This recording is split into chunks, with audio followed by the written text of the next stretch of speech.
Hello, I am the Ronan Pawn, and welcome to a twitch.tv/Ronan Pawn live stream on twitch.tv/Ronan Pawn, where we tend to hold twitch.tv/Ronan Pawn live streams in the twitch.tv/Ronan Pawn, empire. Oh my god, it's loud and it's happening. It's the SCS software intro. For American Truck Simulator is what we're playing today. Hello, how are you, Hologram1 and Looney700? And that's all that I see in chat so far, and hopefully other people will show up soon. How are you? I feel like a cheese grater looks. I am raw, baby. What's that? What are you? What's all this? Huh? The game has creases in it and things. Hi, Pawn, I'm here for my midweek medication. Good to see you. Hello, Archie Rochi. I'm glad... You've come to the right place if you're seeking medication. I brought my own. Medication for the man whose emotions most resemble a device that's used to grind other devices into shreds. How are you? Hello, Noah. How you doing? Are we good? Is everything working today? Good God. I think the audio's good. Oh, wow, we're intensely loud on the microphone. Good. I wanna be loud. Welcome to a twitch.tv/American Truck Simulator. Wake up! This is my truck. It's white, it's puny, and I love her. She holds all of the things. Pawn versus Curtain. Curtain wins. Fatality. Curtain comes up and just strangles me. Welcome to American Truck Simulator and another Wednesday Zendnesday on Ronan Pawn live stream, where we're supposed to talk matters of philosophical spiritualities and philosophism. Zen, basically. You seem very zen today, Pawn. Yes, slapping myself in the face, talking about how I feel, you know? One of the things that I had a problem with in Zen was, it's a problem of being a human. It's not necessarily a Zen problem, but it was a Zen problem too. Being a human, like, things bottle up on you and they get on your shoulders and stuff, and you just want to release them, and there are people in your life who are there, who are friends, who care about you, who are like, absolutely, yeah, dump it on me, I'll share your burdens with you. And Zen is like, you know, but you're just dumping your burdens onto them. Like, can't you handle this shit?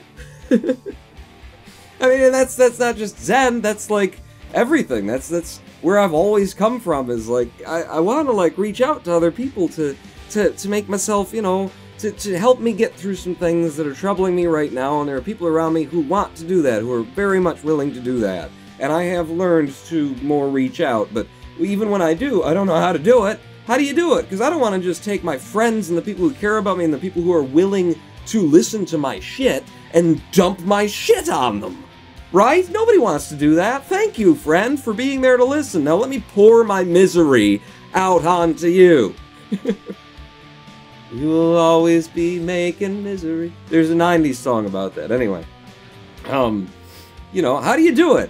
How do you share without just being a pissing, whining, moaning, bitching, complaining baby? Maybe that's what you're supposed to do if it really gets to that point. But then you got that, like, middle ground where you're like, am I to that point or am I not? Do I need help or don't I? It's like, being a human sucks, man. Why did we choose this, you know? We chose it, by the way. You weren't, like, thrust onto this. You think somebody just shoved you into the womb and said, there, now you have to be there. You don't believe in God. There's no God who forced this upon you, right? You chose it. You wanted to be here. What the fuck is wrong with you? Welcome to Zendnesday. Zen's wrong about the whole dumping burdens. I'll say to you for a fact, it's easier to carry a burden not your own than one of your own makings, is Hologram1. It's true. It's true. It's just, you know, the thing is in Zen, you know, it's all bullshit is the thing, you know? All this mind activity and emotion activity and stuff like that. I mean, it's not stupid, it's not unnecessary, it's not to be ignored. It's part of you, but it's the smallest, wee babbiest part of you. And, you know, so there's that little incentive where when you're in Zen training, it's like, come on, man, deal with it. And it's like, but maybe I can't deal with it, but maybe I can, but maybe I should reach out, but maybe I should just try and reach out to people when you need it. And I don't know how to solve that conundrum, except for to say that, you know, if you're on the verge of something, then reach out, and try to do so earlier. I saw Jermacian cheering. What did you cheer? Jesus, the chat is... It was Rex Skates, it wasn't Jermacian. I thought it was Jermacian, because he usually cheers in hundreds. But Rex Skates cheered 100. Hard question. I want to be a snail, says Rex Skates. You know, you can do that, too, Rex. In the Zen Center, predating me, I wasn't there, but I used to hear stories about, the Zen Center once upon a time got a cat. We had a cat when I was there, but a different cat they had back then. And, they had decided that this cat was a reincarnated, Zen monk. And that's why he had chosen a life that would end him up in a Zen center. And they they reinforced that concept with the fact that this cat would, in the middle of Zen meditation, come walking into the Zen hall while everyone's sitting there, you know, in quiet Zen meditation, and it would find an empty mat, and then it would sit in the middle of it and just sit there for Zen meditation. And apparently my Zen master Sunam would occasionally, like, say, you know, you're supposed to be on holiday! Get out of here! They decided the cat was taking a holiday from his Zen training and decided to be a cat. So Rex, you want to be a snail? Go ahead and take holiday as a snail. Just don't be a snail in a Zen center. That's no holiday. Let's go to the freight market and see what we're hauling today. And where we are, we're starting in Sierra Vista. I remember I came to Sierra Vista wanting to go to New Mexico. And now that I see there's nowhere in New Mexico that's available to me. Is New Mexico like the next thing that they're going to be adding, or maybe a DLC that you have to get or something? Because I never saw, it was always on the edge of my map. I couldn't see where New Mexico was. I suppose I could have just right-clicked and dragged around, but I didn't know that there were no places here. Or do I just have to go? No, there's no option to go into New Mexico. Damn it. I mean, Arizona, Nevada, and California are all well and good, but I was hoping that I'd be able to go to New Mexico. Well, whatever then. Apparently we're taking used packagings back to Flagstaff. North to Flagstaff. Okay, I don't know that I've been to Flagstaff yet. For 10,000 bucks, because there's money in it, so we'll do it. Alright. Take a trip to Vegas, baby, says Hologram One. Maybe we will. Maybe we'll aim for that later. Do you think they'll have a Trump wall DLC for the game? We can only hope, Angelus. We can only hope. And we can only hope that's the only place that we ever see a Trump wall, is as DLC in American Truck Simulator. A guy called PieCheering5. I was so caught up in fiddling with my synthesizers that I completely forgot about the stream. Sorry for being late, one. A guy called Pie, do you do their electronic musics then? My friend Greg, whose music we listen to very often on the live stream, the, you know, State We're In. No, that's not the one. The Stick It to the Man, although that was one of his songs. He does electronic music now. And, side note, last year he started, like, tinkering around with YouTube and set up a channel where he was showing off electronic music gear and doing his music on YouTube. And, what he very quickly found out is that, there is more money in doing little local shows. Little local shows around here for, you know, the $5 at the cover door that you split with 3 other bands. There's more money in that easily than there is or ever will be for a YouTuber on YouTube. I said, we gotta get you on Twitch, baby. Run upon, hey, any advice on getting Ubuntu to damn work, says Noah Craw? I mean, it works for simple stuff. The more complex you get, you might as well just, you know, have a headless, non-Ubuntu Linux installation, because it's still just incredibly difficult. But I mean, it works for an operating system if you just want to get Wi-Fi running and internet, and yeah, I don't know, man. I stopped tinkering with Ubuntu years ago, because all the things that I wanted to do were kind of power user level things, and I was having to learn more and more Linux. And I didn't mind learning more and more Linux, but it sure as hell wasn't easy. Where the hell am I going? I'm picking up used bandages or something from the supermarket. Did I pass by? You passed by it. Well, you gotta go back to, okay. No. Okay, this is where I'm supposed to be picking it up. Jeez, I hope nobody pulls in here while I'm doing it. I went right past it. Alright, supermarket. I didn't expect to be going into a supermarket. This is cool. This is cool. You know, Euro Truck was very much, you know, you go to a shipping yard and they all look the same, and you pick the thing up and you drive out of it. I'm picking freight up from a supermarket. I'm very impressed with American Truck Simulator. You know, they did everything that they should have done. Every single thing, because they already had the engine for the game built in Euro Truck Simulator, and look at all the detail they've put in here. Look, we got a frigging UPS truck making a delivery, right? And it's not UPS, but it is. What is it? UPS truck making a delivery, guys out there hunched over the boxes as I pull around the back of a great big chain supermarket. This is very real world. This is very American Truck Simulator. I love the friggin' touches and the details you guys put into this. What am I picking up? And where am I going? Look, there's a guy over there having a smoke break. He's playing dice. Yeah, he just chucked a cigarette. Look at that. I don't know. I don't know what he just did. It's the one on the end one. Okay. Pull her in. It's so good. It's so good. Pull her in. Make that turn. And then slap her into reverse. And let's grab our used needles or whatever the hell it is I'm picking. Wait, no, the other direction. Tier 5 pawn. Ghostly player wants to know what Zendnesday is. I was going to explain, then I thought, nah, I get pawn to do it, says Angelos. Ghostly player.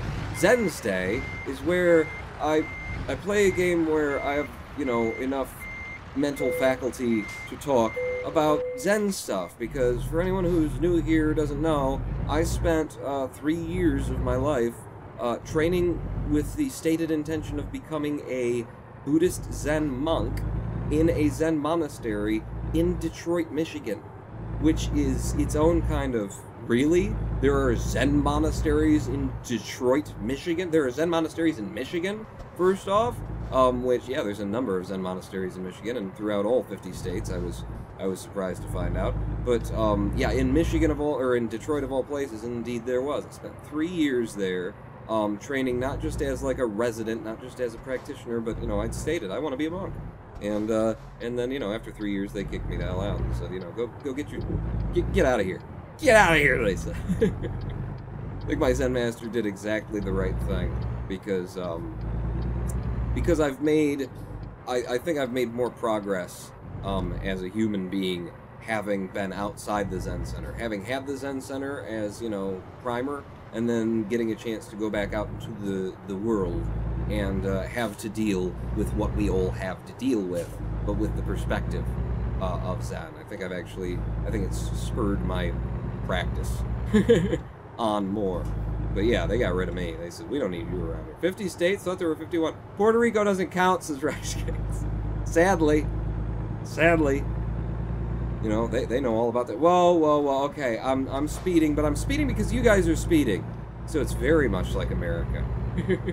Put cruise control on. Just hold me at like a 25 until we get out of the city limits. Goodbye! Wherever the hell we were. It was Flagstaff. It's like Sandusky, Ohio. Or maybe I just had that word stuck in my head and wanted to say it. Sandusky. Say Sandusky. It's fun, isn't it? Sandusky. Hey, let's all go to Sandusky. Ah? Angelus 2141 wants to go to Sandusky. And he's cheering 5. Did you hear that Chicago was voted... I can turn right on red, but I probably shouldn't.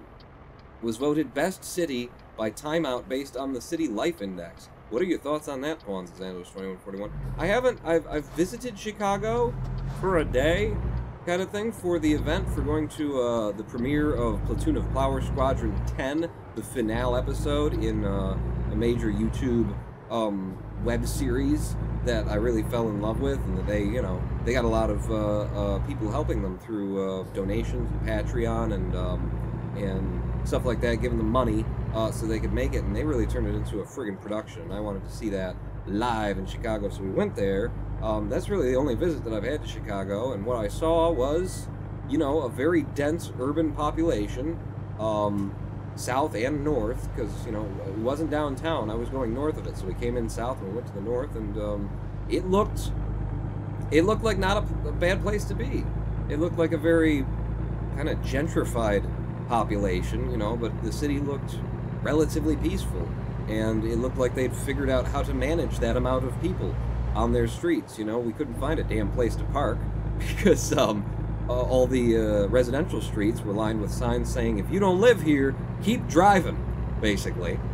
But yeah, it looked like a nice place to live, and they've got, you know, multifaceted mass transit systems available to them over there that, you know, here in Detroit, you know, we've got a bus. We got a busing system that, as long as you don't need to be anywhere, then, you know, feel free to wait for it, because who knows when they're coming. That's the last I heard, anyway. I don't use the busing system. I'm passing a guy in a friggin' convertible. I'm hauling used needles to Sandusky, and I'm passing you? I'm overtaking you? Just put some gas into it, buddy. What's the speed limit? Still 65. Wow, even through this little... Okay. Whoa! Whoa! Slow down. Slow down. Lights are turning. Things are coming up. Alright, back off the GPS there. Road work ahead, merge left. Well, I'm already there. I'm in the fast lane, just like big trucks should be. Right? Chicago is the largest city in Michigan, right? It's this guy called... It's the largest city in Illinois, which is just next to Michigan, across one of the Great Lakes. Which is why, you know, you guys will...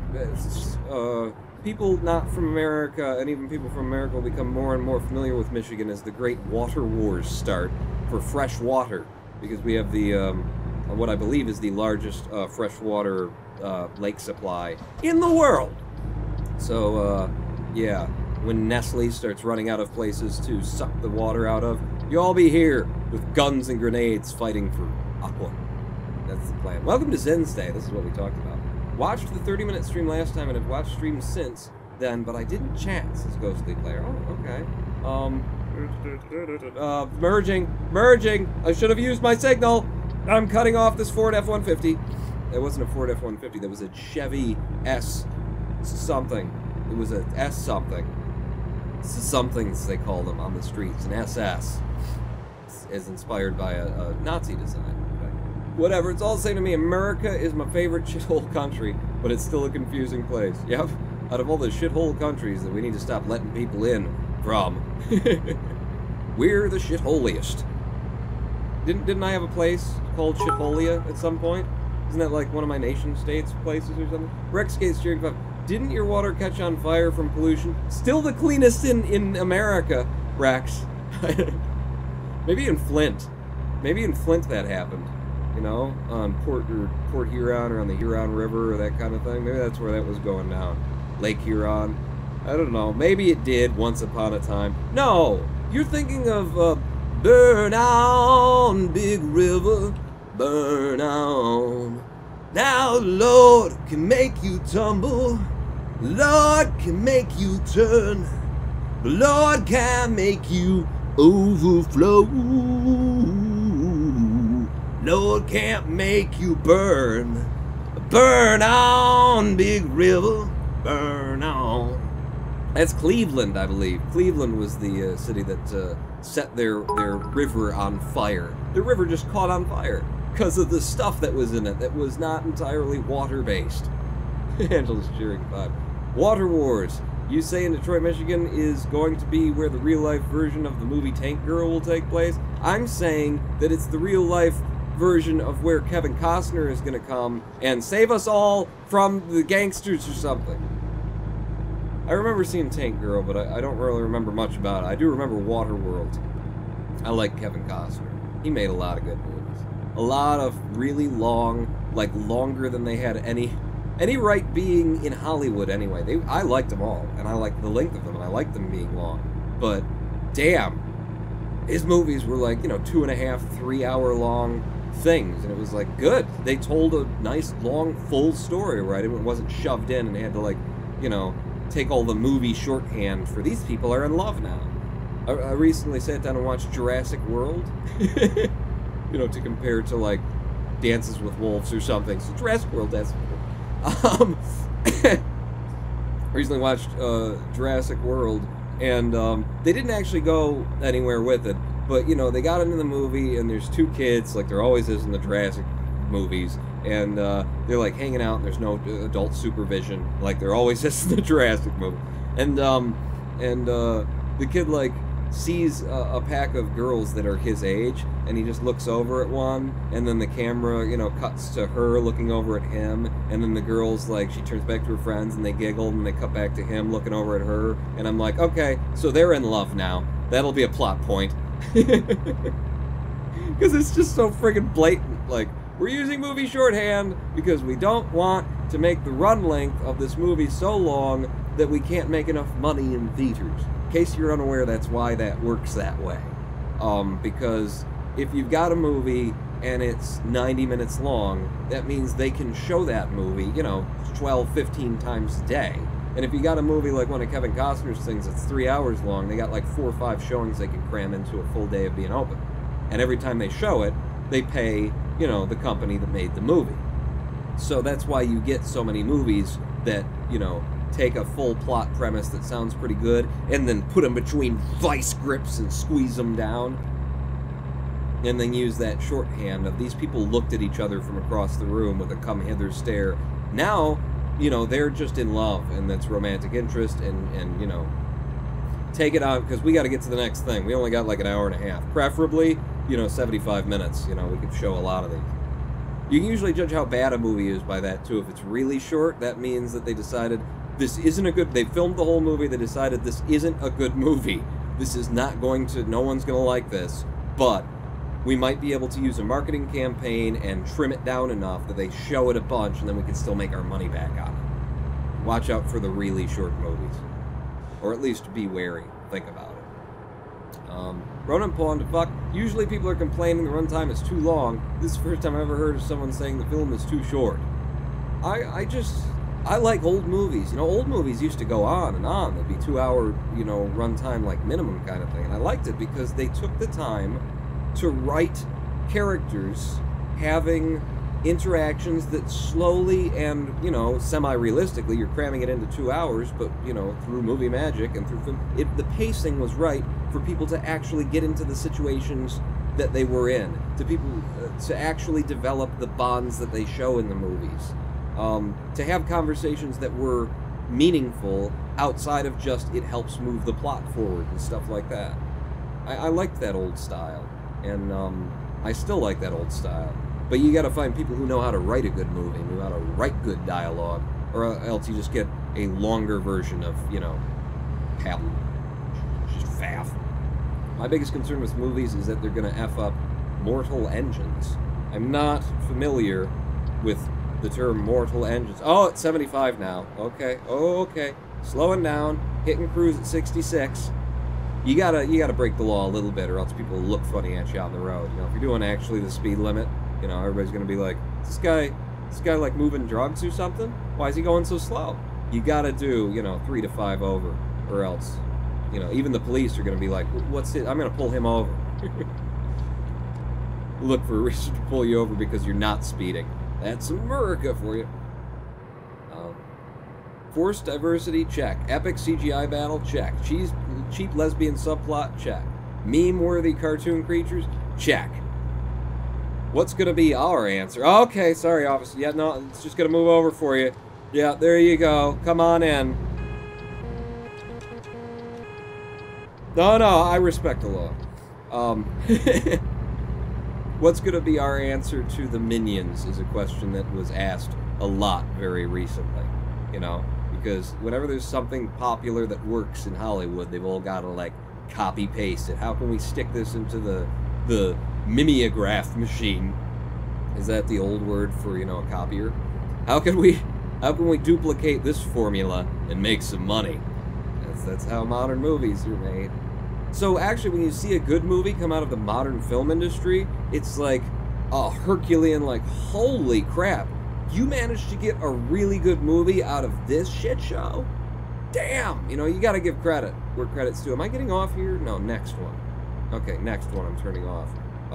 You gotta give them credit because they were fighting, you know, all these different incentives, all these different people who, you know, studio having notes, and it occurred to me while I was watching, actually, not movies, but television. I was watching Agents of S.H.I.E.L.D., the last season that I saw, which is the season before the one that's live right now. Please, no spoilers, because I'm not watching television. I watch it on Netflix when it gets done. But I watched the Agents of S.H.I.E.L.D. Season before this one, apparently, and it was just so damn good.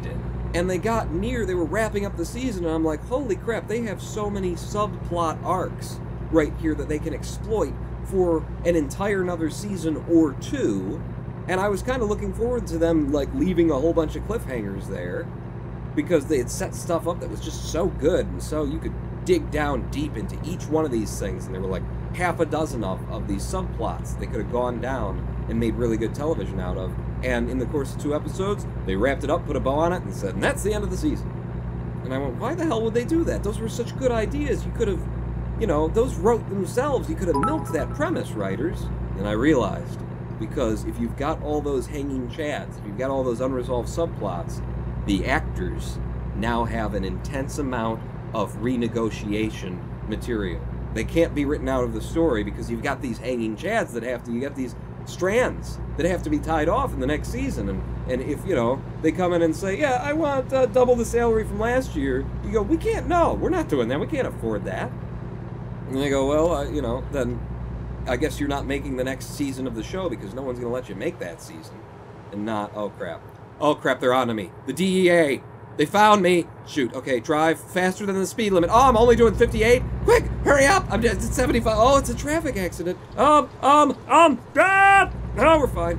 It is the DEA. They found it was a drug bust. A Guy Called Pie Cheered 5. Well, to be honest, there were a bunch of good movies in 2017. Get Out, 3 Billboards, Logan Lucky, American Made. I don't really watch movies. What I watch is Movie Bob on YouTube. I really like his opinions. And I would love to like do like a movie fest of just taking all the things that Movie Bob said. These were my top 10 of the year, and then sit down and watch them all and see how I feel about them, because I like his opinion. I like the way that he expresses himself. He talks fast. So later, you'll like it. Yeah, I like all that, but I don't watch the movies, so all I can say is that he was not a fan of 3 Billboards. He said it was like, it was fine, but it was just like really forced and put upon, like it was really punching for, I want an Oscar, I want to be an art house film, I want, you know, just like so much crammed into, that was his opinion. I never saw the damn thing. He was a big fan of Logan Lucky. He said that is a movie that should have been made for a decade. But, you know, people have, in the movie industry, a certain idea about what they can sell to Peoria and what they can sell to Texas. And, you know, so they never made that movie. And he was like, that should have been made ages ago. And thank God we finally got it. Didn't hear about Get Out or American Made. I know we've got, you know, a fair whack of really good Marvel movies lately. You know, I wanted to see Guardians of the Galaxy 2. Problem is I never saw Guardians of the Galaxy 1. And I'm not going to ruin that by going on Netflix and watching 2. And sadly, Netflix doesn't have the original, and I just haven't been brought to actually, you know, go on Amazon or wherever and rent it for whatever they're charging. Okay, you guys are going to cut each other off. Okay, sorry, you're just going to have to stop. I was being passed to. Superhero movies are so goddamn overhyped and overrated, says a guy called Buck. I don't know. I like them. You know, they're good. They're good filler.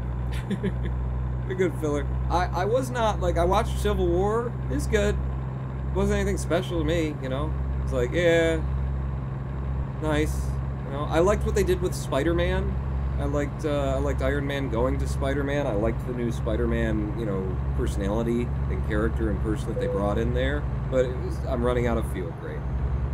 But it was nothing special to me, you know? I was like, yeah, that was all right. I honestly couldn't get into the whole, you know, plot line, the main plot line. I just couldn't get into it. I was like, yeah, so that's going on, sure. I didn't see the earlier movies, so I don't have any, you know, frame of reference. And Marvel's pretty good about not, like, building a movie on the premise that you have to have seen the previous one. So there was a whole movie there, and I didn't have to know what was going on in order to get it. And it just, I didn't have much attachment. And honestly, I could give a shit about Captain America. I just don't. I don't like him as a character, generally speaking, you know, goody two-shoes, Mr. Like, his character, and it's you know, fault of the comics, and it's not really a fault, it's just, you know, how things were being written back then and what they were about. But Captain America is just such a, his personality doesn't make any sense.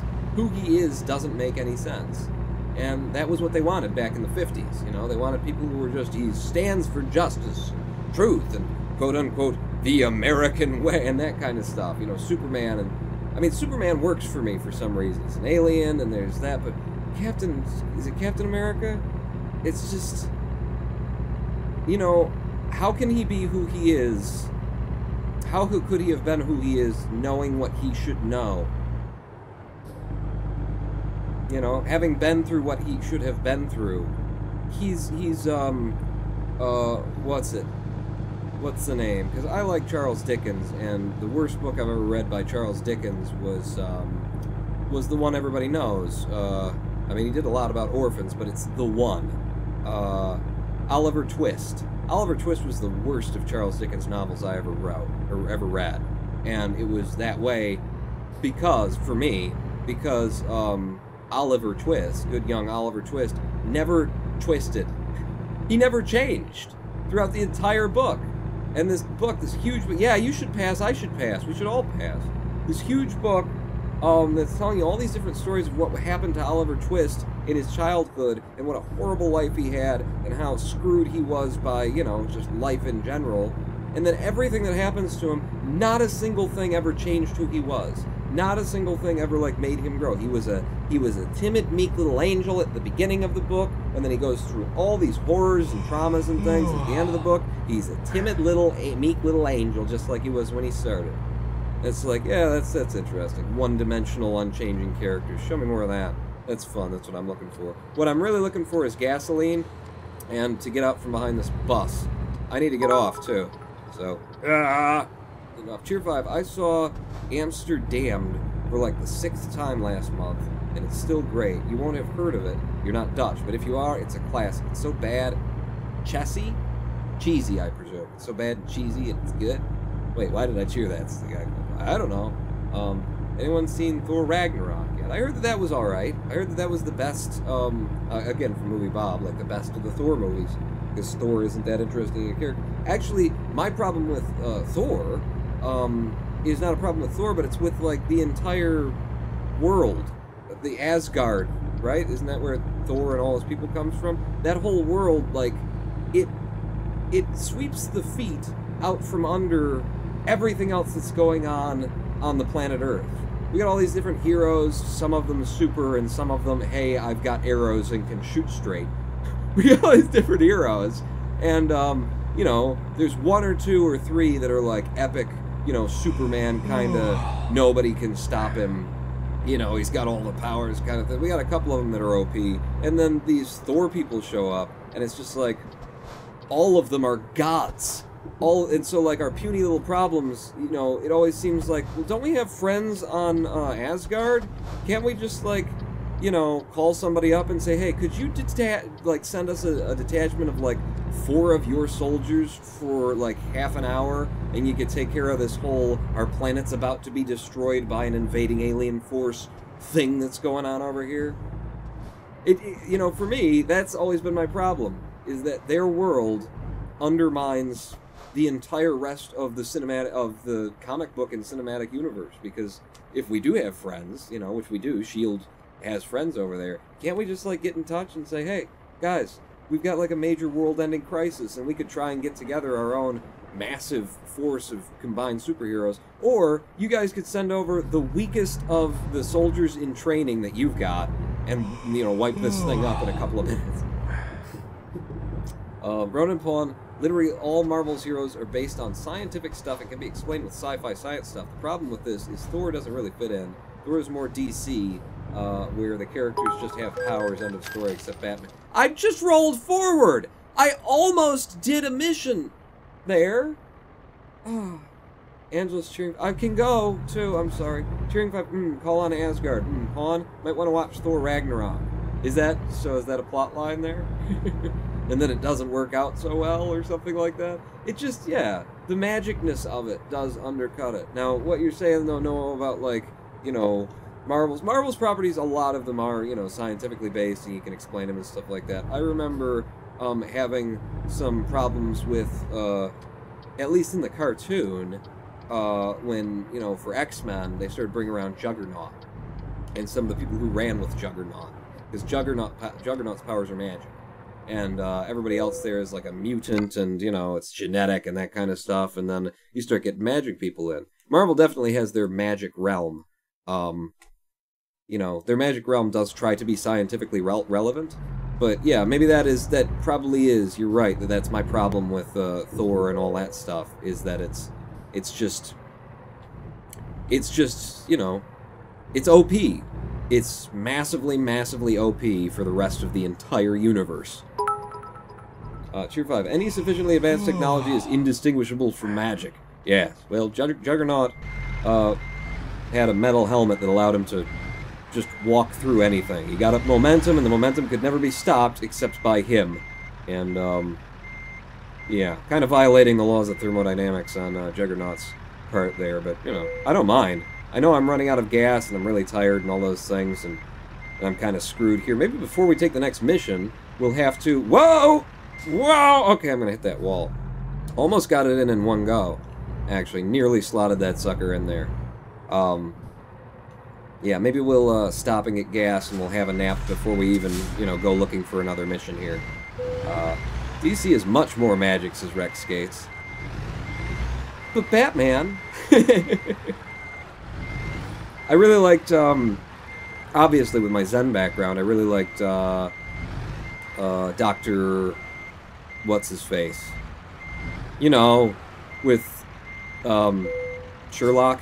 We did it! We did the mission and I didn't have to take a nap or get gas.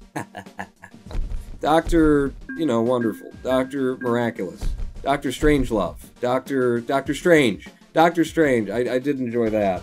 You know, I like a woman with a shaved head, first off, so that helps. But, you know, when I see a movie like that, though, that's a movie where I would have enjoyed more of that movie. That was a good movie. It felt a little squished, you know, to try and get those tickets sold.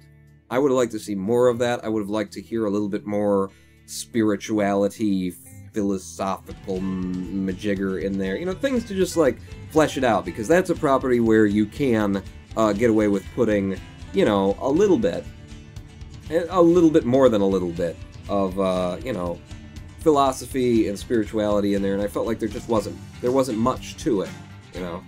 It's a good movie, but I would have liked a bit more of that. Doctor Strange was meh, in my opinion. British guy, curious name, is always meh to me. There's a guy called... It wasn't as good as I would have liked it to be, but I liked it. I liked it. It needed more screen time. All of the scenes there, most of all of the scenes there, could have been, you know, twice the length, and would have been a far better movie. Can we have Zen talk now instead of comics and movies, says Hologram One? We always ease in. We always ease in. I'm just gonna get out here and drive, because I'm pretty sure I'm still tired and need some gas. So let's, without an agenda, and that'll be our Zen, you know, turning moment. We have no agenda now. Your truck needs a light upgrade. Why? Oh, I see my, I've got a bit of damage. My tires are a little bit red at the very bottom of my GPS there. I need to find a place to sleep is what I need. And there is a repair place across the street. And I can sleep there. Okay, we're going in for light upgrade, apparently. Because the Thackeray says. I don't know. You know, I've never really played this game for enough time to really get into, like, all the things you can do with your truck and buying new, places and getting employees and whatnot. How the hell do I get in you? I think it's a left and a right. Left and a right. Okay, there's a bus coming and there's a that coming, so I'm going to stop again and let them pass. You need 25 fog lights. Is that what I need? Well, I wish these Zen streams were a bit more chill, in like an ASMR sort of way, but that's just me. Well, they get there. They get there, a guy called Pi. You know, I uploaded the chunk from the last Zen stream to the main channel, to youtube.com/RonanPawn, because it was fucking excellent. And, you know, once I get into a good Zen mantra state of something, blah, blah, blah. It works out. I'm gonna pull in... This is for sales. Well, it says it's for sales. Okay, yeah, I know you want to sleep. We're here, we can sleep in a minute. Hit the enter button. And, trading, customize my configuration. Apparently I need 25 fog lights. So, truck configurator. I can only have the duty cabin, can't upgrade that. I can have a better transmission? Is that what we're looking... No, chassis. 6x2, 150 gal? 50 gallon? Gallon what? Gas tank, probably, right? So I can have a short 6x2 with a 200 gallon gas tank. A mid-lift. I have no idea what the benefits of these are. 6x4, that's... When you say 2, 6x2, what are you talking about? Because you've all got the same number of axes. I've already got 8 tires on the back of my chassis back there. 6x4. You mean I can put it in four-wheel drive? Is that what they're saying? Instead of 4x4, I can do 6x4. I can put it in 6-wheel drive. But 4? I don't understand what you're saying. If I click on it, heavy cargo. That's better for heavy cargo. This one doesn't upgrade me at all, so I don't know why. Well, it gives you more gas, apparently. Is what I would think. That's good for heavy cargo. Another 6x4 with 150 gallon. It'd be nice to not have to stop for gas every time. I could just get the big upgrade right there. Let's look at some other things. Engine. Okay. My engine's been okay. Uphill, I've been having a little bit of problem, and I could get myself some more horsepower out of it, and with lower rotations. Computer room. A guy called Pi. Why did the chat stop? Get me out of the window. Get me out of the window. Hello, Dalton Rutlinger. What have I missed? You've missed us hauling used needles to Tampa or something. I don't know. It wasn't anything. We talked about movies and stuff. And then a guy called Pi cheered. Computer room lighting theme for tonight. Should I go for Miami Vice or Dutch Flag? Miami Vice. Pink and teal sounds fun. That sounds fun. I've got right here, you guys, I don't think you'd be able to see it. I don't think I could, in any instance, show you, but I've got my light strip that I bought. I've got it, like, underneath my desk so that it's, like, shining light onto the keyboard. Very useful for at night. I don't know if that's where it's going to be eventually in the long run, but it's where it happens to be right now. Get me back in the game. Yeah, I'm happy with my engine, I think. 500 horsepower for 44,000. We got a lot of money. Transmission? Yeah, that's what we're looking at here. 10 speeds, 13 speeds. That would be helpful. Have a whole bunch of speeds. And then 18 speeds. Good for normal cargo, for heavy cargo, for maneuverability. That's an overall upgrade for just 11K. Give me it. Okay. Right? Did you give it? Because I don't see my money missing. They didn't take my money. I don't know what just happened there. You said I needed fog lights. 27 of them? Also, you missed who Pawn proclaimed his love for, says Rex Gates. Well, don't tell him. He just got here. You're gonna scare him off. I could change the color of my vehicle. Accessories. Oh god. Bug deflector. I haven't found that to be an issue yet. Front mirrors could be helpful. I don't use my mirrors anyway. I just merge. And if you're in my way, get the hell out of my way. What do you got up here?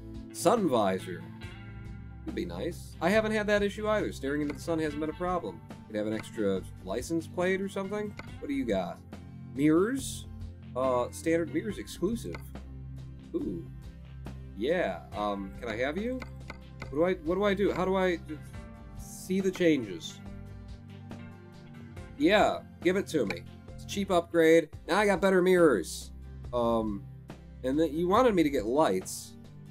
Don't leave. Customize the configuration. And then but I don't see where I'd put the lights on here. Front banner, oversized load. I mean, where the hell would up here, right? I could have a beacon, I could have cabin deflectors, I could have horns, and I could have cabin lights. Okay, yes, I want those. I want those. Well, no, I've already got those, is the thing. Ah ha ha ha ha, I can put a bunch of them up there. No, I'm not going to. But cabin deflector, day cab roof deflector. Is that for wind? Does that improve my aerodynamics or something? Not compatible with light adapter. No, we're fine. It's not going to make anything better. I like the idea of having horns, though. Horn adapter. Confirm. Alright, I don't know what the hell I just did. Let's get the hell out of here, because I don't know what I'm doing. Let's drive in the driving game. Need many fog lights. It would be helpful, wouldn't it, to be able to see, but I didn't see where I got them from. And I couldn't justify staying here any longer. I need to sleep and maybe get some repairs. I don't see that any of what I just did cost me money, so I don't think I actually did any of it. I've got the better, Did it cost me money? I have no idea what's going on. I really don't. You. Hook me up, baby. Truck maintenance and repairs. Okay. Repair everything for 1,100 bucks. Done. Got some light repairs done. Back to the upgrade. No, we're fine. Wait, toggle lights. Can I, no? Alright, whatever. I don't know what the hell's going on in the game. I'm done. I'm good with you. Now, where can I sleep? Because I saw that there's a place where I'm allowed to sleep here. Is it just the service entrance? Can I just park over here and sleep? I need to get off the thing that tells me I can press enter. Looks like it. Press the following key to stop the engine, and I can have a nap, and then we gotta go get some gas. I love that this game is so, realistic about this. Click accessories. There are no fog lights in American Truck Simulator, not yet at least. Oh. Oh, engine on, lights on. I could use some better headlights though. I don't know if that's a graphical limitation or what, but I would love to be able to see, you know, more of the damn road. That'd be lovely. Meh, I give up, says the Thackeray. Yeah, that's what you gotta do in life. Just give up. Just give up. You know, especially when you're dealing with me. Trying to get me to do something. That's... You can lead a horse to water, but then you'll have to shove its head down there and hold it under until it drowns. Because I ain't gonna do a damn thing you tell me to. Where's gas? Looks like if I go out straight and then hang a Louis, we'll be back in town anyway, and then I can see those icons a little bit clearer. Let's take a right, and then a left. Out of my way! There's no one coming. Stop sign. Roll it. Ain't no, you know, cops or signals here. Just take it. Go through it. Middle of the night. Nobody's around. Okay, now zoom in. Flat. Okay, sorry. I was just creeping up on your butt. Walbert! It's not gas. Gotta be gas in town, right? Somewhere. Surely. Truck headquarters. Ooh, I could buy that place and make it my truck headquarters, I presume. What the hell? There's gasoline out on the highway. Well, then maybe I should stop and get my mission, pick it up, and then go grab gas while we're leaving. You know what? It's just ahead and then to the left. Or right. I can go in either direction. I'm gonna go left. I'm gonna go left. I think that's the better place to be. I have no idea why that is, though. SCS really need to start putting in more content in a hurry. I want New Mexico! Can I buy it? Because it's on there. It's you know, lit up as though I could buy it. Or as though it should be there, but there weren't any places to go. Do I have to unlock New Mexico? Will New Mexico not let me in until I'm a good enough truck driver? Is that what's going on here? Hello, officer! Yeah, I'm just looking in your direction while I turn left. Don't worry about it. I know what I'm doing. I'm a professional. P-E-R-E-H.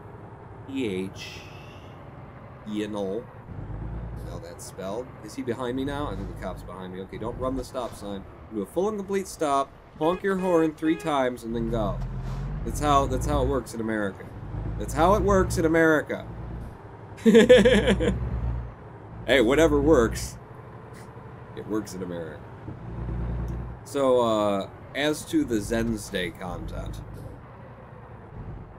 I don't know. I don't know, fellas. How was the food in the monastery, says Looney700?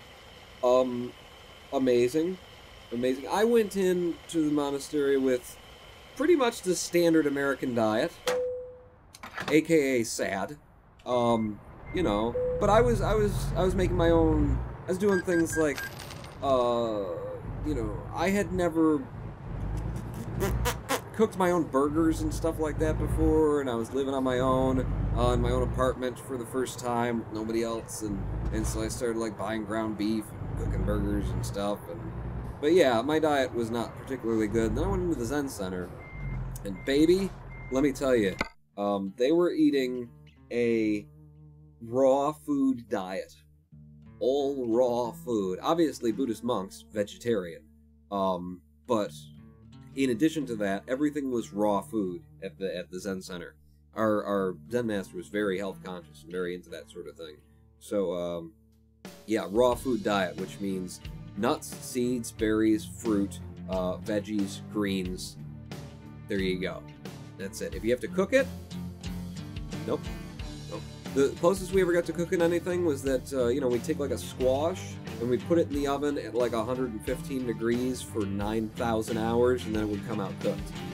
But the idea was, by not heating your food beyond a certain temperature, all of the enzymes and all of the life that's still in your food, when you eat it, it's still in your food, and all that gets to become part of you and gets to become part of your energy, instead of, you know, cooking and burning and killing what you're going to eat before you eat it, and then trying to extract energy from it. I have 100,000 miles on my truck, says Dalton Whitman. Really? New Mexico is a DLC and is very much worth the price. Well, I will look at it. Open your map using the M key and look for green gas station icons. Oh, the M key! I should have tried that ages ago. It's kind of obvious, isn't it? I'm just looking at the GPS. Enzymes, baby, says Zorglov. So yeah, it was a raw food diet. Later on, it was a nutritarian diet. But I'll tell you what, when I first came in, I did what every single person who came into the Zen Center off the street did. Which was, become obsessed with cashew butter. Have you ever tried cashew butter? OMG.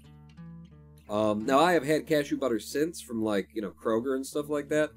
I don't know what the hell that is. That's not cashew butter. That's disgusting. The cashew butter that we had was, direct from manufacturers, from nutritional outlets, and it was pure, raw cashew butter, and oh my god. It's peanut butter, except made from cashews. Yeah, I was obsessed with that. I was absolutely obsessed with that. Pasco M is now following. Thank you for the follow, Pasco M. I'm not a cow though, so I cook my food especially. And Bad 73 MAB. What's with the follows all of a sudden? Quit following. You're distracting me. I was talking about nutritarianism. What are we doing? Get yourself another job, Paul. Get yourself another job. We're about to take a live stream break here, so I'm trying to not get too deep in anything. But Flagstaff, where can we go and where can I get some serious muns for? You're going to take me all the way back to California. San Francisco is the long haul, apparently. Oh, God, that's a long haul. What about Sacramento? Also, like, longer than I want. I do like, staying on the coast. I don't know. Have we been to Santa Maria? You want frozen vegetables taken there, or I could take Plows. Plows is not as much money, and it's going to the same place, so, it makes more sense to take my frozen vegetables. And yet I just want to? Just want to take the Plows? Just like the idea of looking out back and seeing that behind me? So I'm doing something stupid. I'm throwing away, several $1,000s that I don't need to. For the sake of hauling Plows to a place. Tier 5. Did someone say distraction? What? Sorry, I lost track of what I was talking about. So yeah, it was a raw food diet when I came in, and let me tell you something, I started eating the raw food diet, my body being used to eating a more standard American diet. When we started eating that stuff, within like 3 weeks, I remember vividly there being a moment where like everybody was downstairs, everyone was around, and the Zen master was there, and he said, wow, I actually didn't have a Zen name yet, but let's just say Pawn. Wow, Ronin Pawn over there, which is what my Zen master used to call me. Wow, Pawn's basically the poster boy for raw food, isn't he? And in that moment, I hadn't realized it because, they keep you so damn busy at the Zen Center. So busy so that you don't have to be, thinking all the time. Where am I going? I have to go somewhere to pick up the thing that I have to move? Because, okay. Alright, no, I believe you. I'll just do whatever you said. Yeah, I'm not carrying it yet. Yeah, I am distracted. Oh, you gotta get off. Ah, no, thank God I wasn't carrying something. I looked down at myself in that moment and realized that I had dropped probably 15 pounds in 2 or 3 weeks. And I had done so while stuffing my face with food. It was the best diet program, unintentional, that I'd ever been on. Because I love to eat. I've always loved to eat, man. With some food, big pile of it. Fill the plate and I'll be back for thirds. I love to eat. And at the Zen Center, man, we ate, Eventually I was making the meals for everyone there. But it was always like our meals as a raw, food thing. It centered around a salad. Everything always centered around a salad. So the first thing that you could expect in a Zen meal was a bowl this big, wood bowl, just filled to the brim with greens and onions, and we would throw in, like, depending on what we were into that day, or, what we'd had the day before, just to mix it up, we'd have, like, berries and fruits, and we'd make, like, a sweet salad that maybe had a savory dressing that went with it. We did everything with salad, but a giant bowl full of this stuff, you just dig in, and that was just the main dish, and then, like, 6 different side dishes in very sort of Asian style. Sorry, did I scrape you? Just a bunch of side dishes there that were just friggin' delicious. And I just eat and eat and eat and eat and eat and eat, and nobody had any problem with it. And, nobody was like, Jesus, leave some for everybody else. There was enough food to go around, and I was stuffing my belly and feeling satisfied at the end of the meal without feeling heavy, because I wasn't eating, dead food. I wasn't eating cooked flesh and stuff that weighs in your belly like a brick. So I'd eat myself to satisfaction and just burned the pounds off without even noticing. And I actually reflected on that because in my youth, I was a shade or two anorexic. I had body issues when I was in my youth, and I grew up first being overweight for my height. I was well overweight. I was near double what I should have been, or not double quite, but 1 2/3, you might say, of what I should have been. Because I got so deeply into computers, and then it was just me and computers and chicken fingers and Pop-Tarts for years. We had a lovely romance that left my body going, yeah, World of Warcraft. This was before World of Warcraft, but, so yeah, I was overweight, and eventually I got to the point where I disgusted myself because, I was attracted to the girls in school and couldn't imagine anyone being attracted to me because I had a poor body image, and, basically became anorexic. I'd work out every day. I would only eat 1 meal a day, on a day where I was really hungry and, I don't think I can make it to waiting for to the 1 meal I'm going to have today. I would get a small fry in the lunch cafeteria, and that would be my breakfast and lunch until dinner came around. And I developed great willpower by, learning to be on a constant diet. And I don't know if you ever had these kinds of issues, like, trying to lose weight and trying to, like, change how you behave around food. But, man, I remember these instances where I would get up from the computer, and I would walk into the kitchen, and I would open the cupboard, I would reach in, I would grab the box of Pop-Tarts, I would pull the thing out, the little metallic sleeve, I would open the metallic sleeve, I would reach in, grab the Pop-Tart, pull it out, put it in the space between my teeth before it even occurred to me, what am I doing? I'm on a diet. That's how ingrained my behavior was, that I would do all of that automatically before it even occurred to me, right before my lips and tongue touched the food. Wait, you're not supposed to be doing this. That was an experience that I remember, because, that kind of told me where I was with food. But yeah, I was anorexic back then. I got to, like, working out every day, eating 1 meal a day, and I dropped to, my lowest weight was 118 pounds, and at 118 pounds, it was the only time I ever looked in the mirror and said, yeah, that guy looks good. Which, many people have commented, that's kind of sad. Yes, it was. Yes, it was. Anorexia, it's a thing. It's a thing.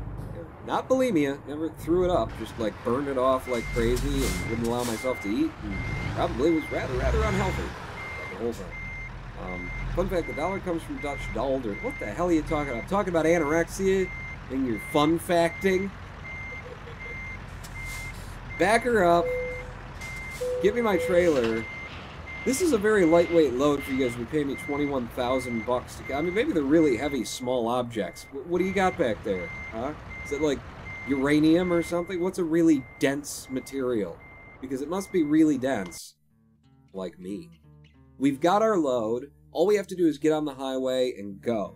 And it's a good long haul. And, I've told you about being anorexic. I've told you about how the meals were at the Zen Center. What the hell? When we come back, I will make an attempt to launch into what I intended to do this Zendnesday, which is tell you the story of the 3 or 4 months I spent as a homeless, vagrant disciple of Jesus Christ. That should lead into some Zendnesday shit, right? We'll be back after a 7-minute break. Our usual 7-minute break, give you an opportunity to pee, Where's my mouse? There's my mouse. Give you an opportunity to pee, give me an opportunity to, you know, I just got to go into the other room and om for a little while and get into the right headspace. Actually, I got to get to the headspace of actually remembering all of my stories from being on the road, vagrant, homeless guy, intentionally, willfully, you know, not because I lost anything, but because I read the teachings of Jesus back then and went, wow, Christianity doing a pretty piss poor job of representing this guy. His teachings are fucking excellent, and, you know, what he's telling me to do, if I really, you know, have a desire to get through the bullshit and get to what's real, I don't know why more people don't do that. And I went, I should do that. And so I gave away everything that I owned, gave the money to the poor, and took up my cross and followed Jesus. And that's the story we'll tell when I come back. Very interesting story that I will try not to make too Jesus-y, because I know what audience I'm talking to here. But it's a lot of good stories anyway. Here's a tip for backing up to your trailer with the connection function enabled. Line your rear truck tires with the legs of the trailer, and your fifth wheel should slide right in. Dalton Rutland. Jesus, you are just naughty mouth on you. God. Alright, I'm gonna go, try and, you know, I'm gonna take a cold shower after Rutlinger's last comment there. When we come back, we'll launch into some crap. In the meanwhile, let's listen to Superbomb's Stick It to the Man. Back in 7 minutes. Don't go anywhere. Pawn not out.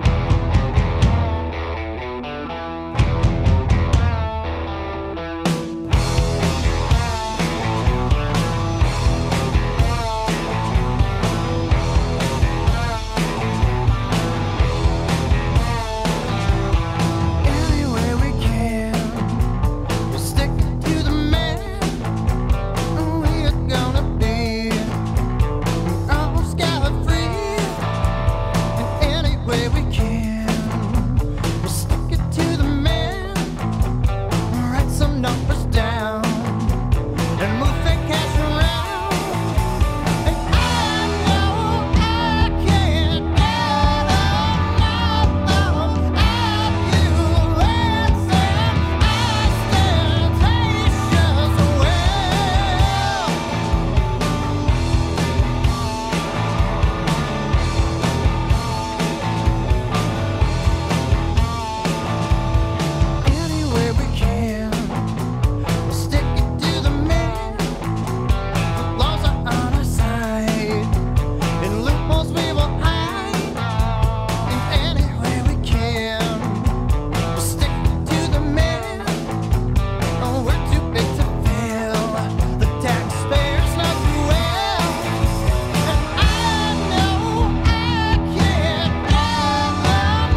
matter here is incomplete.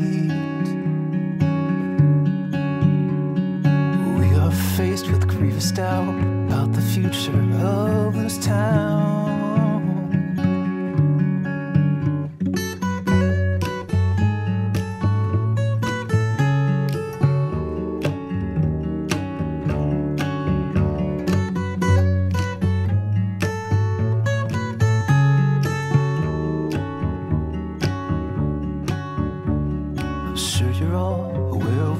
Our sources on the street are hearing. If we don't move to crush them now, then we might find what we've been fearing.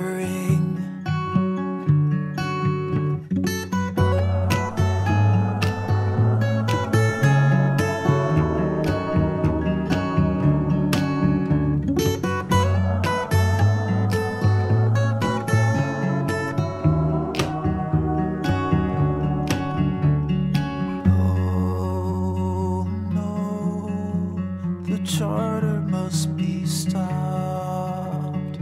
Oh no, the leaders must be dropped.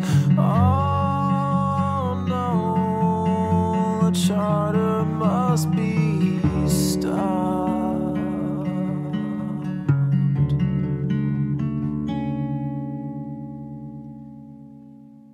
We all know what we've got to do. By any means, it's up to you. The future of the Black Decree is in the hands of you and me.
Hello, I am the Ronan Pawn, and welcome back to a twitch.tv/Ronan Pawn live stream on twitch.tv/Ronan Pawn. We are playing ourselves some American Truck Simulator. And thank you very much, Menage a Quad, with your losing of the box. Obviously Jesus existed, the man walked on this planet, and his teachings are amongst the greatest ones, but these days if someone claimed all the things that Jesus did back then, hospitalization would be the proper course of action. This is Dundee. Did I get you talking about Jesus by not being here? Oh, lovely, because I just had a thought. I just had a fun little thought. Shouldn't Christians be pro-abortion?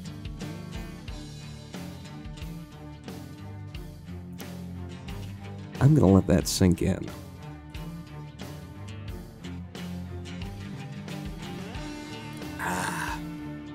Shouldn't Christians be pro-abortion?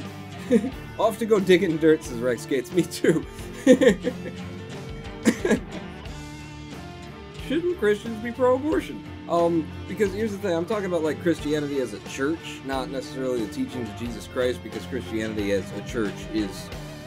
The teachings of Jesus Christ are, you know, in there somewhere, but they reference more often the Jesuit texts of the Old Testament, aka the Torah, than they do the text of the man who literally, like, came to reform the old teachings and change the old ways.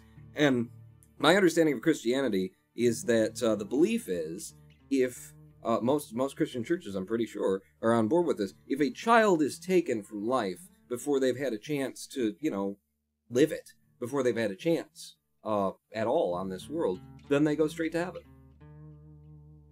Shouldn't Christians be pro-abortion? Shouldn't they be, like, anti-condom and pro-abortion? What are you talking about?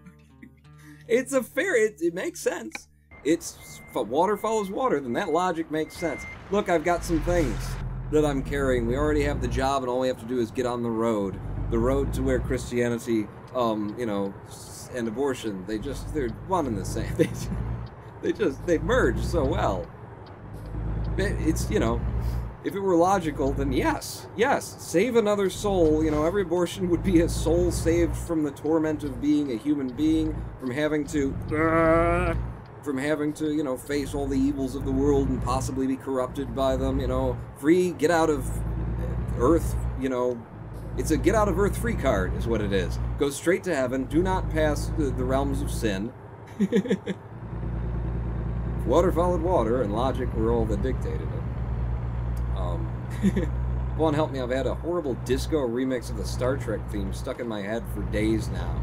Okay, how can I help you? I'm blue, da boo dee da boo da da boo dee da boo da boo dee da boo da boo dee da boo da. Blue is the color of all that I wear. Blue is the blue and things are blue. Blue, blue, blue, blue, blue, blue. That dog, he's named Blue. I'm blue. Now the disco Star Trek themed remix isn't in there. I've made that argument about aborted babies and have been called a monster for it, says Greg Aubrey. Hello, Greg, the author of Stick It to the Man we just listened to at the beginning of the live stream break. Greg Aubrey has joined us in chat, and he's a monster for using logic in the face of Christianity. Save another soul, keep them from having to suffer what we suffer, keep them from having to go astray. Abort your children today, everyone. Child goes to heaven, the parents and the doctor go straight to hell, says Looney 7. They were probably going there anyway. Save the kid. He's got a chance. Parents and doctor, they're fully formed. They've already made enough errors to have earned their place in Hades. Right, Looney? Maybe it tells the Christians life is bigger than heaven, is Zendnesday. I think I know what you're saying there, but I'm not sure. This is the second half of the live stream in which hopefully there's some kind of Zen relevance that comes into it after we talked about, Marvel movies and whatnot in the first half. So my goal was to try and talk about my days as a wandering homeless vagrant and Christian disciple, as I considered myself back then.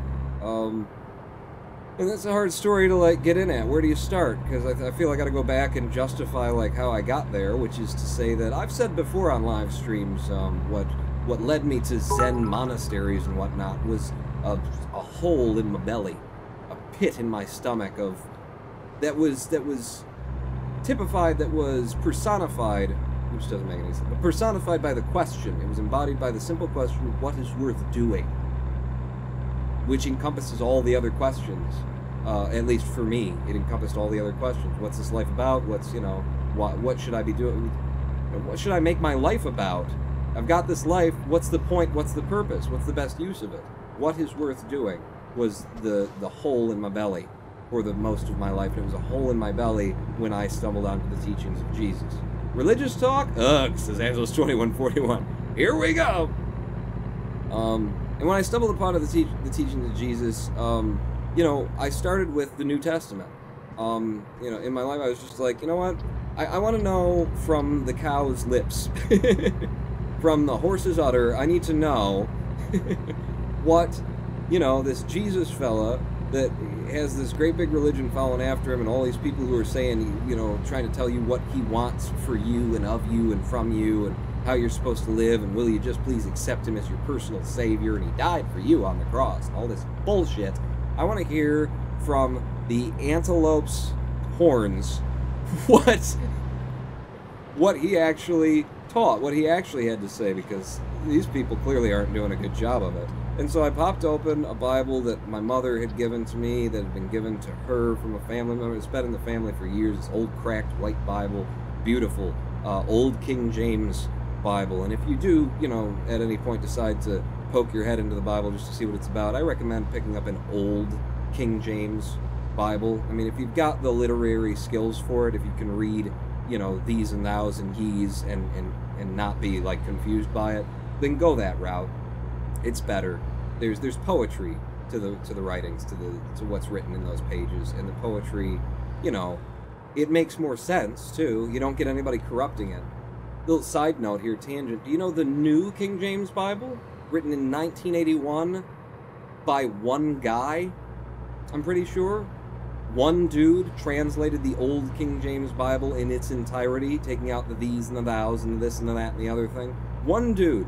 Old King James Bible, if I got my history straight, was basically a purchased project by King James, where he got scholars and religious theologians together to very carefully, very, very carefully translate the old text from older languages into English, word by fucking word, checking them over, you know, handing your work over to the guy next to you to make sure that you didn't, you know, misinterpret something, that you're not using the wrong form of, you know, verbiage from there, that you haven't put your own thing, your own twist onto what was written there. That's the Old King James Bible. Huge, massive undertaking by scholars and theologians. One dude in 1981, if I'm correct, took it upon himself and did it all, and just took out the these and thous and whatnot. You gotta ask yourself, the fuck did this guy change, you know? What else might have not gotten through his red pen? Because you change a very important piece of text ever so subtly, and maybe you've given fuel for homophobic people to say that God hates fags, and then to write that on poster boards and run around on it. And is that the fault of the one guy who double-checked his own work and didn't ask anybody else's opinion? You gotta wonder. Tier 5, King James Bible, are you Eli? Do you kick ass even though you can't see? I play video games even though I'm blind. I'm magic, man. I am magic. Damn it. I would pass him, but there's somebody coming up on me. Alright. Alright, I'm just gonna ride his ass, blow my horn. And then he's gonna lock the brakes up, and we're gonna have a big ol' accident. Yeah, if you do decide to look at the Bible, and I say that it is worth looking at it, and I say if you want an in, if you want to see if there's room for you in the teachings of the Bible, if there's anything worth it, I say go to Matthew, which is in the Gospels. That's the New Testament. That's where Jesus actually was relevant. And you would think the Christian church would focus on those texts, instead of reaching back to the old Jesuit Torah. Because if that's what you're into, if that's what's working for you, why not just be a Jew? Jews respect Jesus as a teacher, but, you know, that's as far as it goes, the Rabbi Yeshua. If that's what you're going to do, might I suggest just being a Jew instead of changing all of the things that Jesus taught in order to try and make them make sense with the Jesuit texts. Tier 5, all religious texts are naught but written Chinese whispers, given that none of us were around for the teachings and humans are notoriously untrustworthy. Yeah, I agree with that, Angelus. Absolutely, to a certain extent, which is why you really have to question when one dude sits down and gives a, you know, an editorial pass on the fucking Bible in full, and then that becomes the new standard text of the entire Christian church, shore to shore. It's one thing to say, you know, they got these, like, versions of the Bible that have been printed. They're like, you know, the teen new Christian version Bible, the, you know, international something something, and it's like, okay, but those are, like, low circulation, weird versions of the Bible that highly targeted, people just trying to make money. Like, if you can't see that that's not the text you should be reading, then go ahead and read that text, because I don't think anything was going to help you from the original. Or, you know, maybe you'll get some use out of it, and then later you'll move on to the real text, kind of a thing. But the New King James Bible, you know, overtook the original, and it's one dude in 1981. Seriously? For cereals, y'all? I'm moving over and I'm passing you because you can't keep up. And you're not even hauling something. I've got a load, this guy's got nothing, and I'm overtaking you. I'm also breaking the law, but everybody else is breaking the law, so it's okay. Jesus said so. Damn it! The friggin' cops! Oh, everyone else was doing it! He who stick dick in peanut butter jar is fucking nuts. Jesus was a Jew, says Dendy. Damn right he was a Jew. And his teachings were to reform Judaism. Judaism is, I don't know how you keep the Torah around and relevant without keeping hold of the racism inherent in the Torah. It's a racist religion. It's a religion based on racism, and you can't blame it. It's thousands of years old, and most things from thousands of years old have a bit of racism in them, you know? God loves the Jews more than he loves everybody else. The Jews are the people. I can bypass the way station! Yay! Thank you, Jew Jesus. I mean, that is just all throughout the text. You read the Old Testament. I could not read the Old Testament. I mean, I read chunks of it. I read the story of Job, which is ridiculous. I read some of it, but it's ridiculous that, like, so many of the texts start out with this just intensely long-winded list of so-and-so begat so-and-so, whom begat so-and-so, whom then fucked this guy, and then they had a kid, and then that was... And you say, why are they doing this? Why do I have to read this in the Bible? There's a reason why you have to read that in the Bible, because it's Jews writing to Jews trying to prove that the story you're about to read is about a pure-blooded Jew, Heil. And I know that that's like, wow, that's in poor taste. But it's relevant, and it's accurate. Judaism is an intensely racist religion, or was. It's where it came from. It's all about Jews are better than Gentiles. God loves Jews more. God gave the Jews a certain, piece of land and said, this is yours for you because you are my chosen people. And all the other people, they're okay, but you're the guys for me. That is racism. And it's religious racism. And it's a real bad thing. And you open up the New Testament, you open up the Gospels, which are Matthew, Mark, Luke, and John, where the story of Jesus and where his teachings are told, where his words were captured as well as they could by his disciples. And you find out that Jesus' whole thing was very much about reforming Judaism and saying the Jew and the Gentile are equal. Okay? God loves all equally. All children. Everybody. And there was a reason he had to say that. And there was a reason why the Pharisees and the Sadducees of his day were against him when he was saying that, because it was not the established concept of Judaism. Judaism was, Gentiles are fine, you can convert to Judaism, but a converted Jew is less than a blooded Jew. Abraham is the full-blood Jew. Moses is a full-blood Jew, and if they weren't, the stories wouldn't have been told about them. How the hell did we get onto the racism of Judaism? All Paul needs now is a dog. He got Jesus, the open road, now he needs a black Labrador, or something along that line. And can I get, for inside the truck, can I get a little plastic glow-in-the-dark Jesus? Plastic Jesus, riding on my dashboard as we drive. What a fun conversation to click into, says Pizza Good. It's true. It's true, and so whenever you see, Christianity as a church, and it's just loud subsets of Christianity, but they're very, very loud, and they dupe so many people, talking about how, men are better than women because, Eve came from Adam, and she was there to serve Adam and to make Adam happy. How the black man is the descendant of Cain, the first murderer in the Bible, who murdered his brother out of jealousy, and so they were cast out of the Garden of Eden. Where the Garden of Eden was, it was near Africa, and so that's where they went, and that's why they've got dark skin. These are actual things that people say and believe, and I have been told them to my face, by people who seemed like decent folks otherwise, until they started talking about this in particular. I was a homeless, vagrant Christian disciple on the streets of Joplin, Missouri. When you hear that shit, please know, it is not the teachings of Jesus. Jesus' teaching one of the primary core teachings that he had, one of the most, like, approachable core teachings that Jesus had was, we are all equal in the eyes of God. God loves everyone equally. No one is better than anyone. No man better than a woman. No Jew better than a Gentile. No color of skin, the right one. That's Jesus' teachings.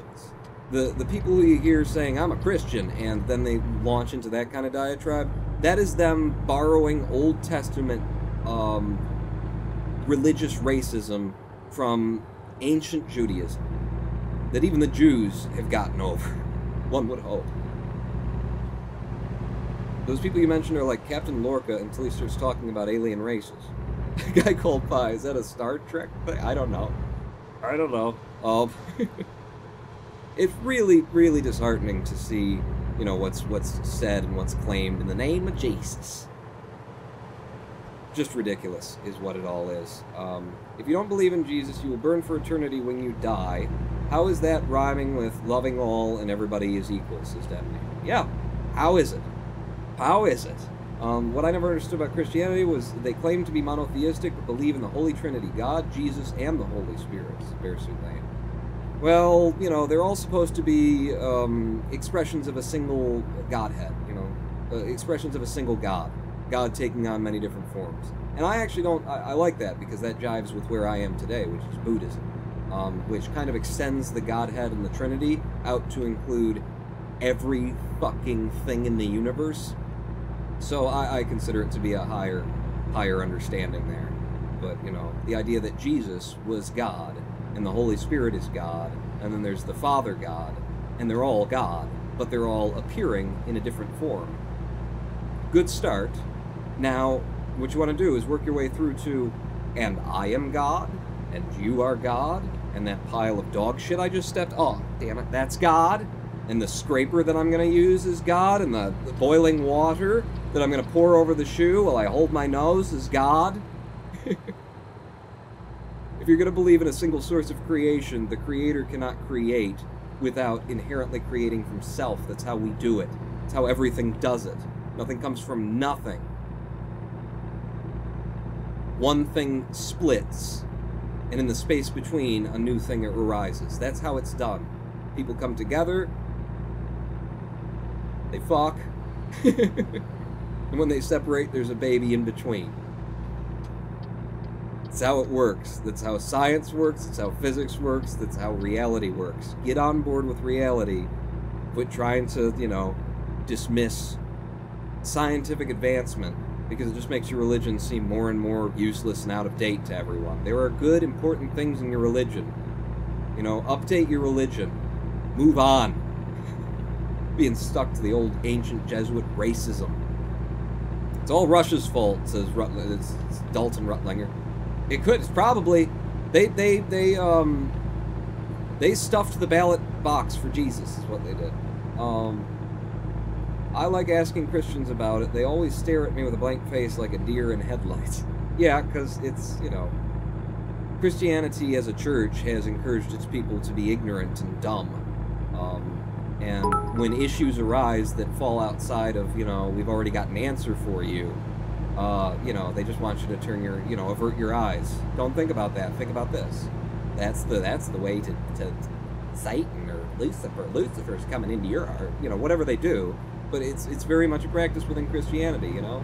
Don't talk about that. That's not, your understanding is flawed. They'll just say things like, you know, we're human beings, it's God, we can never fully understand. Which I don't necessarily disagree with, but I don't think that we should stop talking. You know, because we may just stumble upon a whole bunch of inconsistencies that have been handed down from generation to generation because our religions, as wise and true as their sentiments might have been, just possibly came out of people who were really, really racist and really, like, about their tribe in a time and an era in the world where if they were going to survive, they had to be. And no blame there. But, you know, thousands of years later, if you're still carrying around the tribe's banner and saying everybody else is, you know, These people are, you know, they're going to hell. yeah. Evolve, please. Keep up with the bell curve, alright? Cheer 5, a guy called Pi. says, Paul, according to God's Twitter account, he's the reason an Amtrak train carrying several dozen congressmen just crashed into a truck. Praise Jesus! Congressmen? Dead? Oh, are they not dead? They're just injured? Oh. Well, Satan must have intervened. I mean, you know, if God is responsible for the good, God is responsible for the bad. You know, the idea that God created the Garden of Eden and then planted the tree of good and evil, the knowledge of good and evil, and the tree didn't come from God, though, because God's, you know, he doesn't have any evil in him. The evil that's in you, even though you're created by God, is something you put there. It's your father's original sin. It was Adam. Well, who made Adam? And who put Adam in there? If you're going to believe in this creationist bullshit, you know, the artist painted with a brush that he didn't have, and with paint that wasn't within him. So then there has to be something greater than God, then. If God was reaching into, you know, some other territory in order to produce what he produced, then you're going to need something above God. So what's higher than God? Cheer 5. Congressmen were fine. One person on the garbage truck died. Oh, well, then that was Satan. Sure, the guy on the garbage truck was just doing his job.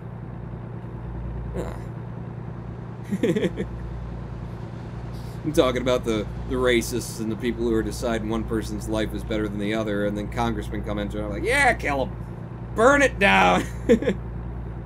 I hope you get that I'm a comedian who's also talking religious. We have not gotten into my homeless my homeless Christianity a bit, have we? Satan's working overtime. Can God create a stone that even he can't lift, says Zendnesday? You know? I don't know. Don't think about that. Think about this. You can never know the ways and goings of God. Just read the Bible and try and be a good person, and that's it. People should stop getting in front of moving trains. I mean, that's helpful. Yes, that would help, especially the fast ones. It probably would be good. Are we already there? Don't tell me we're already getting to where we need to go. I haven't even gotten into my story. So, I was setting it up with the concept that, you know, my life, since the age of what I call sentience, so whenever that kicked in for me, had been filled with this question, this something that was hanging around me, this empty pit in my gut. Nothing that I did in my life seemed to be enough, seemed to be, like, fulfilling. And I kept trying to fill that hole with activities, with, you know, like chasing down the things that I like to do. You know, I had an interest in music, so I learned how to play the guitar. I really wanted to sing, because I used to be able to sing when I was a kid, and then my voice broke, and it totally screwed me over. I had to retrain my voice to be able to, you know, sing the quality that it is now. Yeah. But, you know, I chased these things down. I liked to sing, I liked music, I played guitar, I had learned how to play piano, I eventually learned how to play the drums while I was going to college. I went to college with no agenda whatsoever, just I have no idea what to do with my life. Nothing seems to be, like, worth the effort. Nothing seems to be truly important. What do I do? How do I do it? I kept chasing things down, and I would be, you know, interested in them and passionate about them, and they would distract me for a time, and then I'd get to a certain point, and I would look down the road, and I would say, in order to be really, really good at this, in order to hit a whole new level on what I'm doing now, you know, I've hit good, I've hit average, I've hit a median level. In order to get really good, I would really have to put a lot of effort into this. And I would look down the road and see that, yes, I can do this, and then I would be right back where I started, which was, what's the fucking point? Why should I be really good at this, not really good at the next thing? Is this more important than any other thing that I could be doing right now? And if not, why am I doing this and not that? And what is that thing? And that, and those questions were in my stomach. What is the point of this life? Why am I here? What should I be doing with my time? What is a life well lived, and what is one misspent? And I had that around me for years and years and years. And one day, I decided to open the Bible and see what this Jesus guy, because I'd been raised Christian, or raised around a Christian household. My dad, Seventh-day Adventist in particular, was his form of Christianity, and I had actually been put in a Christian school in middle school, in 6th to 8th grade. I'd gone to a Christian school, mainly because the public schools were awful, and somebody vandalized the school bus seats after they had just gotten covers, and I went into... They just got new covers for the school bus seats, you know, like plastic covers to cover over the old things, and somebody had a knife and they slashed some of them, like the day they got them, and the vice principal called me into the office and interrogated me for 45 minutes. And I'm a 6th grader. I am that age, which would be what? 11? 12? 6th grader, and he browbeat me for 45 minutes, trying to get me to confess to something that I hadn't done. You know what you can do to a 6th grader? You can get them to confess to something they haven't done. You can get adults to confess to something that they haven't done. We've got a... Oh, crap. Sorry. No, pass me. We're fine. Between a truck and a small thing. Adults are convinced, especially a lot of black adults in America, are convinced to admit to things that they haven't done because they know that the justice system is against them. And that if they don't admit to it now, things will be worse later. If they don't take a cop and a plea to something that they've done now, then they're going to get in a courtroom and a judge is going to make a bunch of assumptions, and they know how the system works. It's a racist system. A 12-year-old in a room, vice principal tried to convince me for 45 minutes I'd done something I hadn't done. He didn't. I actually got him to take me down to the bus and show me, what seats are you even talking about? And then we got there and I said, I wasn't even fucking sitting on that side of the bus. But after that, you know, I told my parents when I got home, they said, oh, we're getting you the hell out of that school. That's fucked up. You're doing that to a child, and you're in charge of the lives of children. So yeah, I had a Christian background, but I realized I'd never just read the Gospels. I'd never just read Jesus' teachings. And for everything that I thought I knew about Christianity and how messed up it was, and how stupid, idiotic in a lot of their perspectives, and how, you know, racist and just everyone else is less than them that you hear on the news, you know, I realized I'd never gone to the horse's mouth. And so I opened the Bible, and I opened to the New Testament, and 5 chapters in, Matthew 5, if you're going to open the Bible and you've never done it before, you've never read it before, go straight to Matthew chapter 5 and start reading. That is, I believe that's the Sermon on the Mount, the first sermon in the Bible that Jesus gives from his own mouth, and it's just concentrated spiritual wisdom for about a page. And that's all there is. It's just a page for the Sermon on the Mount, page and a half maybe.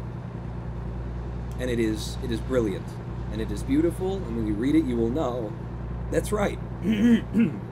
That's right. We might not be all able to live that way. It's a new modern world, and there's new things going on, and, you know, how does this fit in? But, you know, these principles and these teachings, how to live your life, how to treat other people, what you should be doing with your life, what would be a life well spent and not misspent, he's right. He's absolutely right. You can get that in a page, and then you decide whether or not you want to keep reading and find out what else the man has to say. Matthew chapter 5. And I did that, and that's what I found there, was the answers, you know, a man who was speaking intellectually the answers that I've been seeking. So I decided to do something that all those big loud Christian churches who talk about what's right and what's wrong and what Jesus wants from you have never done. 99.9% of them. Oh crap, I'm speeding. I decided to actually live the teachings in the most literal sense possible. And the teachings say that if you really want to know, understand these teachings, if you really want to get, you know, straight with this, and I can't remember, you know, how it's put, but if you have it in you to do it, if you're really seeking, turn your lights off. That's what it says in the Bible. If you're really seeking, then give up everything you own, take the money that you have, give it to the poor, take up your cross, and follow me, is what Jesus said. And Jesus was a couple thousand years dead, but I decided to take that part as a metaphor. And so my goal was to go out and live life as a man who had nothing, and therefore had nothing to lose, nothing of his own to defend. And furthermore, to live life in complete and total service to everyone around me. Because that's what Jesus was teaching. Be your fellow man's servant. treat your neighbor as yourself. And that's the thing, is like people hear that and it's like, yeah, that's a nice, you know, that's a nice thing to say. Treat your neighbor as yourself. You know, treat other people the way you want to be treated. I take it as meaning something a little bit deeper than that. Because you will do a lot for yourself. You will go well out of your way for yourself. You will protect your own life when it's threatened. Your neighbor, you got lines on that, right? So, that's too much. That's not fair. You know, those are his problems. I mean, I'll help him a little bit, but, you know, you need a cup of sugar. I'm shoveling my driveway anyway. Might as well do yours. See, you know, your back injury and whatnot. I can help you out a little bit with this. There's limitations on that. I take the teachings to mean your neighbor is yourself. Like, you need to get rid of your identification with you and your idea that you need to treat you better than you treat everyone else. And truly treat your neighbor as you would treat yourself. All right, are you gonna overtake or not? Because we're doing a convoy here. Damn pickup truck blocking me from moving over. So I decided to do that, and I got rid of all my property. I sold things off. I'm running out of fuel again. I sold things off, and I took the money that I had in savings, which was not a paltry amount, and I handed it to the poor. I gave it to my mother, who was at that time living in the basement of her mother's house as she was fighting the government to acknowledge her chronic disability, which she would go on to fight for, I think, 3 years before the government would start giving her, you know, what do you call that? Social Security disability. So for 3 years, a woman who was unable to work, the government forced her to just find a way to live without any means of generating an income. So I gave my money to my mother, and I literally spun a globe. Well, was it literally spinning a globe? It might have been. There was either a globe or there was a map involved. I closed my eyes, and at least in the metaphorical sense, I spun a globe, and I put my finger somewhere. And where it landed, that's where I decided to go. I took some of the money. I took, you know, the $60 you needed for a Greyhound ticket back then, Greyhound bus ticket, and I got on a Greyhound bus and for Joplin, Missouri, because that's where my finger landed. And I packed a bag with the few, you know, remaining property and things that I think I thought I'd want and need for the trip ahead. The clothing for, you know, cold weather and warm weather, and bathroom sundries and items like that. And I got on a bus, and I just went. And I landed in Joplin, Missouri with that bag, my guitar on my shoulder, because I was planning, you know, I didn't want to, like, be taking handouts from people, so I took my guitar with me, because I was going to stand on the street corners, play guitar, make money, and then use the money that I made to help other people. So guitar, great big rucksack, full of all the things that I thought I would need. I got off that Greyhound bus, put that rucksack on my back, and picked up the guitar, and realized there is no fucking way that I can walk as much as 4 blocks with this load on my back, let alone be a vagrant disciple wandering the countryside trying to do good, you know, sort of kung fu style. There's no way that I can carry this load. I had, even in my attempt to, you know, cast everything off and be a man who had nothing, I still couldn't let go of all the things that I thought I would need. I brought a ton of things with me. And so I found myself getting off of the Greyhound bus and walking maybe 2 or 3 blocks, and then sitting down and going, okay, what don't I need? What can I do without? What's in here that's superfluous? And I made my 1 rucksack into 2 rucksacks, and I was gonna, like, hide it somewhere, so that, you know, maybe it'll be there when I come back. Maybe I'll have some things here, maybe I'll find out I need something that's in here, and I can come back to it later. That was the plan. And the plan went a different way. The plan went a different way. My only neighbors are 2 elderly gay dudes who throw lawsuit at people for looking at them funny. I'm not going to shovel their driveway. Says Bearsuit Lane. Damn it. I was reading your comment instead of controlling my reverse. I could have done that a lot better. I forgot I'm in a community who don't care what people say. I've been in a pretty big community who care. Who's ghostly playing. What? What? Did somebody call you out on a typo or something? Things did not go as I'd planned. Because, ladies and gentlemen, when I sat down to rearrange my load, to try and figure out what I needed to keep, okay, that's too close. That is too close. Figure out what I needed to keep and what I could do without. I did so in an alley next to a house that I figured was abandoned, between a commercial building on the main road and the alley behind the commercial building. You know, swing back this way so you don't get caught up on that. Yeah. I got caught up on that. Son of a biscuit. I sat down in this alleyway, and I was being quiet because I just arrived and I didn't want to be, you know, get in trouble with the cops or something on my first day that I got here. So I was being quiet, minding my own business. Son of a bitch!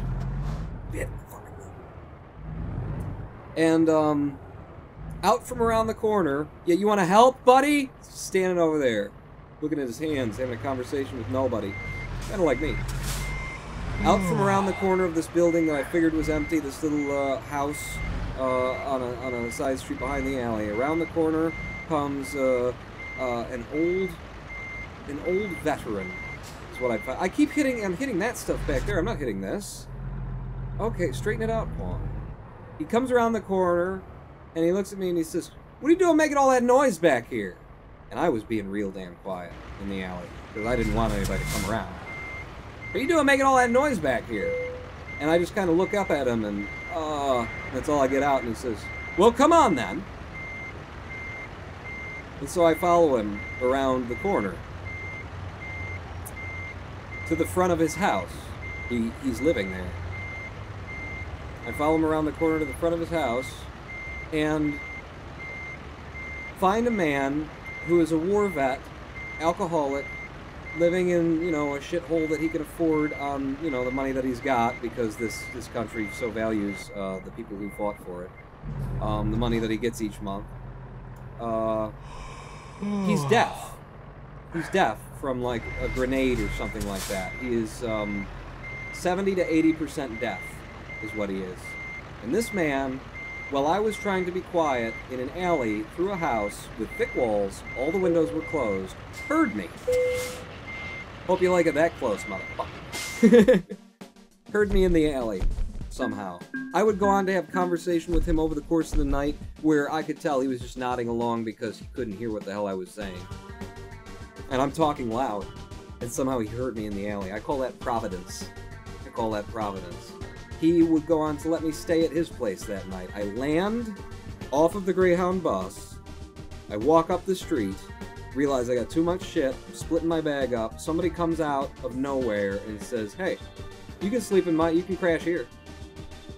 It's my first experience when I landed on the ground in this time of being a Christian vagrant disciple, where my firm and stoic belief was that I would be looked out for. If I'm doing the right thing, if I'm following the right path,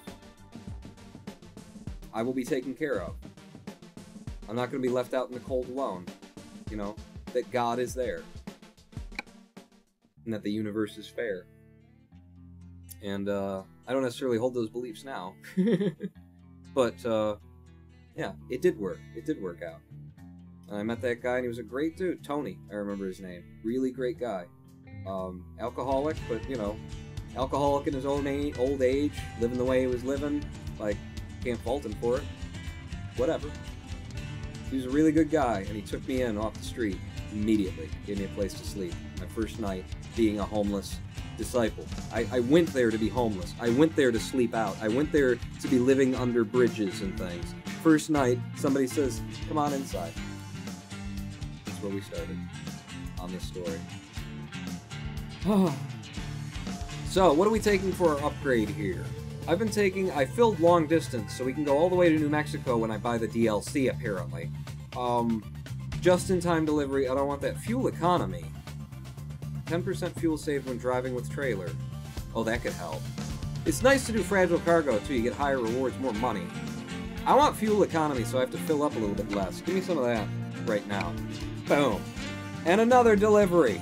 Taking care of on the road in Bonjamel.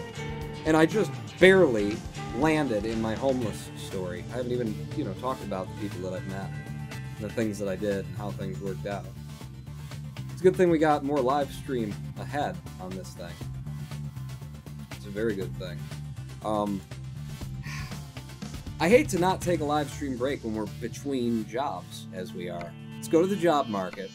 Let's go to the freight market, and let's figure out what our next thing is. I need a big long haul, so I can get some storytelling in before we get there. Cars to Holbrook, Arizona. We just came from Arizona. We keep going back and forth. It's a really good paying job with fragile cost bonus. Flagstaff, dry fruits. I'm sorting by route length. Let's go to Holbrook. Let's go to the edge of New Mexico. That's where we're going. I'll tell you all the story of Jesus, the missing years. He was, what was it? He was lonely and it was cold. Bethlehem was no place for a 12-year-old. So he packed his bag and he headed out to find out what the world's about. He found love and he found pain. There's an old John Prine song I highly recommend. It's a fun little story of Jesus that mixes humor with reality. I'm gonna go because exam tomorrow. Good night, guys. Good night, Ghostly Player. Feel free to catch the rest on the VOD at Pawn Live, youtube.com/Pawn Live. I'll tell you this. So I slept overnight at Tony's house. Gave me a spot on a couch, I think. I might have slept on the floor because, you know, that's what I was doing. Just literally, I was choosing to be homeless when other people weren't. And, you know, I didn't want to take too much from anyone. I was out there to give and not take. So the next day, I woke up and I went walking. I wanted to discover Joplin. I wanted to find, you know, just see where things took me. When you're completely free like that and you've got nothing in your life, you got no property, nothing to worry about, no, you know, thing to go to, you're just trying to find a place to put yourself that day that would make yourself useful to the universe at large. What you do is you start walking, and you get to a place that feels like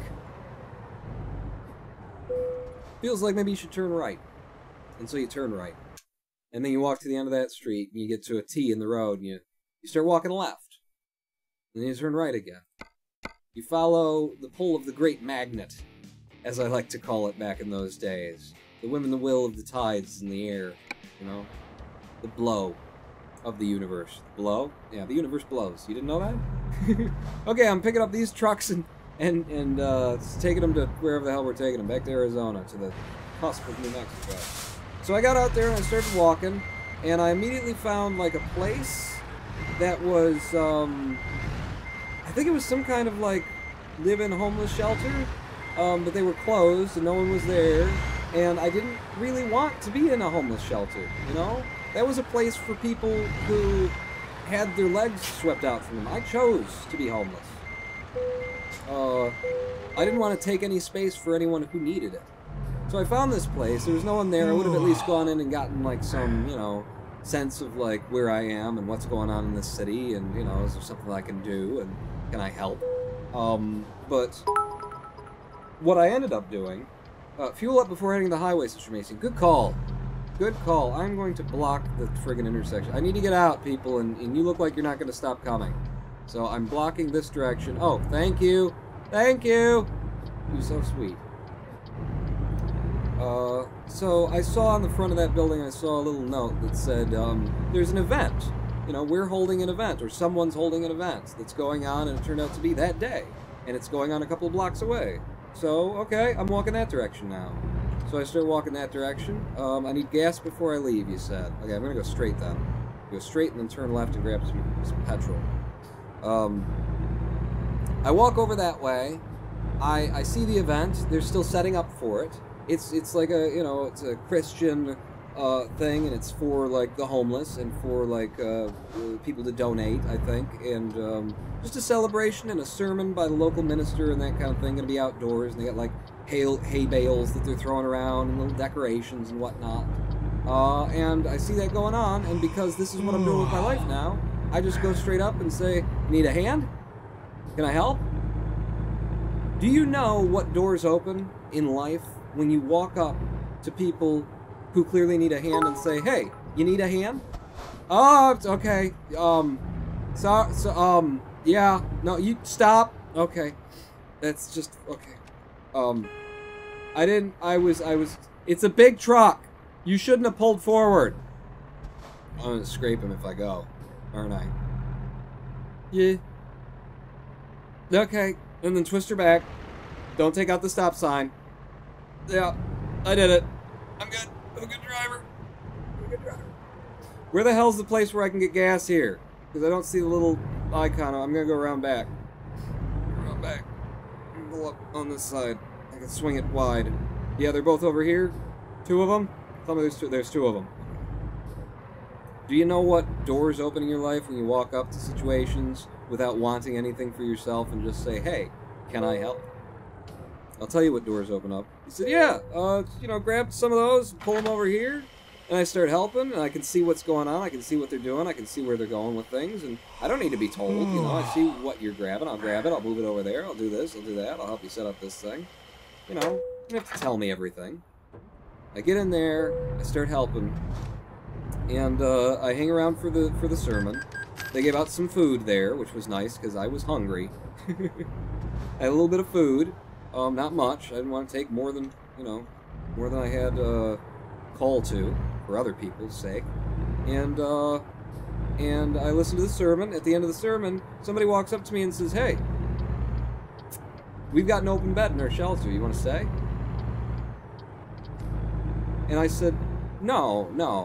I don't want to take a bed away from someone who needs it more." And that probably secured the fact that they were going to press it, because they pressed it. They were like, no, we want you to take this bed, okay? It's not going to be there for long. I said, "Well, maybe, I've got a place to stay right now. I found a guy who's let me stay at his pad." And he said, "Well, if you don't take the bed tonight, it might not be there tomorrow, and we'd really like to have you here. You're helpful. You jumped right in. You're of value to have around here. Not everybody who we put up is. So, we'd like you to be here. It would be, kind of a favor to us. It would be good for everyone involved if you'd be here." And so, my second night as a homeless, wandering, vagrant Christian disciple, I also did not sleep on the streets, because I had secured a bed in a homeless shelter, having not wanted it, having, tried to save it for someone else. They wanted me there, because I'd been helpful. 2 nights as a homeless person in wandering Christian disciple, trying to actually live their life according to the teachings of Jesus, and I can't get myself, kicked out to the curb. I can't sleep under a bridge. I'm trying real hard. I can't be cold and huddled under the for warmth. Moved into the homeless shelter in a night. And it was this homeless shelter where it was like an old factory that they'd put some bunk beds into. A lot of bunk beds. So, you shared your bed with somebody above you. And, you had a place to keep your stuff. You had a place to sleep. They had a minister who came around, and that's where the thing came from, was he had set this whole thing up, and he had found the money to open the shelter. Damn it with your being tired. And there was a church side to things. There was one room at the front that they turned into, they put some chairs in to act as pews. Very low budget, no fanciness, anything like that. And it was mainly a shelter for people dealing with addictions. And, because that's how most people end up on the street, at least before 2008, and this was before 2008. Most people end up on the street because, something came into their lives that took their lives from them. Drugs or alcohol or an abusive situation or, so there were, I believe, twice weekly sermons. I think it was Wednesdays and Sundays. And, they had a requisite of, we want you to be there, but the requisite was kind of loose. If you had a place to be, if you had work or something like that, or if you were me, because I went to a couple of sermons and they were good, they were fine. I would go to the sermons, but there was a fellow who came around who wasn't the preacher who had set all this up, who wasn't the pastor who had set all this up, and he wanted to, you know, give some sermons there. And he found out that I was, you know, had a history in computers. And he came to me asking about, hey, I've got this idea for a website. We'd set up, and people would give money, and then we'd take the money, and then it would be like... And he went into this description, I realized, what you are talking about is a Christian pyramid scheme. This is what he was talking about. This, preacher who had, I believe he was Indian, and I believe he had been preaching Christianity in India, and so he was traveling to and from the States, and he was necessarily then having to, like, find money and whatnot, and oh my god, I've never driven the coast yet, have I? I've certainly never turned and saw it this way. Damn. He needed money in order to continue his outreach and his international blah blah blah, and he had come up with a Christian money laundering pyramid scheme. You know, where one guy, you know, you give money, and the people under you give money, and then the people under you give money, and then Jesus. And I didn't want anything to do with that. So he was preaching, and I didn't like him. You know, as soon as he told me about that, I mean, before he told me about that, I was, whoa! With the suddenly going slower. Wow, look at this. I didn't like him immediately from the moment that I met him. I felt like this guy is, you know, manipulating Christianity. He's manipulating people in order to do the things that are helping him. I'm not up for this. I'm very not up for this. I know I'm getting tired. I will... Oh! There's a place to sleep back here. I hope that the ground underfoot is, you know, sturdy. Because I just whipped it out. Rest area. Tell me when I can park it up. Tell me when I can park it up. Here we go. Beautiful. Noah Kra, are you leaving? You have to go? Good night, Noah. Oh, hello, Pony. Are you just getting here? And hello, Lone the Drunk Dino Disco. How you doing? Trying to find, you know, a way to tell my homeless stories. So, preacher trying to, you know, scam people. Wants me to help him with his computer end of his pyramid chain that he wants to set up for Jesus. And, I didn't like him. I decided I was going to tell him no, but I told him, you know, I'll think about it. I'll think about it. So, one day, he's giving the sermon for the night, and I decided I wanted some fresh air. And it was getting toward the colder months. And so, where we sleep in the back, you have to walk through the kitchen, and then you have to walk, you know, outside in order to get out through that. There's an exit that's like a garage door, but we close that for the night because it's getting real cold out now. So I'm not going to go out the garage door because that'll let the cold in for all the people that are going to, you know, for all of us that are going to be sleeping there overnight. So I decided I'm going to walk, you know, out through the door where I'm not going to make, you know, life worse for all of these people who are homeless living in this thing. So I walk through the sermon that he is giving, and out the front door. And as I pass, one of the guys, one of the kids, younger guys, who had, like, you know, everybody loved me because of how I was living. Because of what I was doing at that time of my life. I was there to help people. I was there to serve. You know, not about me, about what I can do. This kid, you know, had attached to me, and he sees me walking through, and he is bored as hell, or not digging what this guy's selling. I don't know, because I opted out of that sermon. I said, you know what, I got a Bible. I'm going to go read my Bible, okay, for the sermon. You guys okay with that? I know we're supposed to come to the sermons. This guy, I don't think he should even be preaching here. How about if I just go read my own Bible during the sermon? I was reading my own Bible. I walked through to get some fresh air, and this kid immediately, like, gets up and says, I'm going to come with you. He follows me outside. And we start talking while we're standing out there about this guy, and he's telling me, yeah, this guy, I don't know what the hell he's preaching. I don't know what's going on in there. We're out there talking, and apparently what we find out after the sermon lets out is that when I walked through and this kid, like, got up and followed me out, like, right in the middle of this Indian preacher's sermon, he, like, stopped and just watched us leave, like, jaw on the floor, like, because how disrespectful, how rude, the sermon going on, you're just gonna walk through and out? And yeah, that was rude. I wouldn't have done that to someone who, you know, had earned any respect. And then you know, I walk through and a kid gets up and goes, yeah, that's my cue.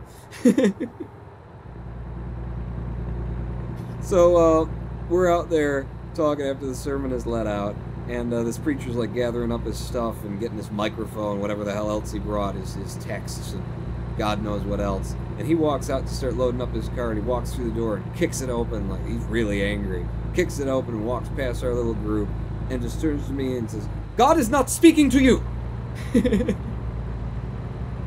You don't know what you're doing! Because in our conversations, I've been like, I don't, you know, I had at that point, I believe at that point I had told him, I don't want to be part of this thing that you're doing. It's not calling to me. You know, I tried to be as kind as possible. Because maybe he's just he's just deluded. Maybe he thinks that he's doing a good thing. I don't know. I don't want anything to do with it, buddy. So I think I kind of, you know, kicked him in the ego a little bit there when I said, yeah, no, I don't want anything to do with this. Listen, I'm a homeless guy. I've got standards. I can't be involved in this kind of shady, seedy thing.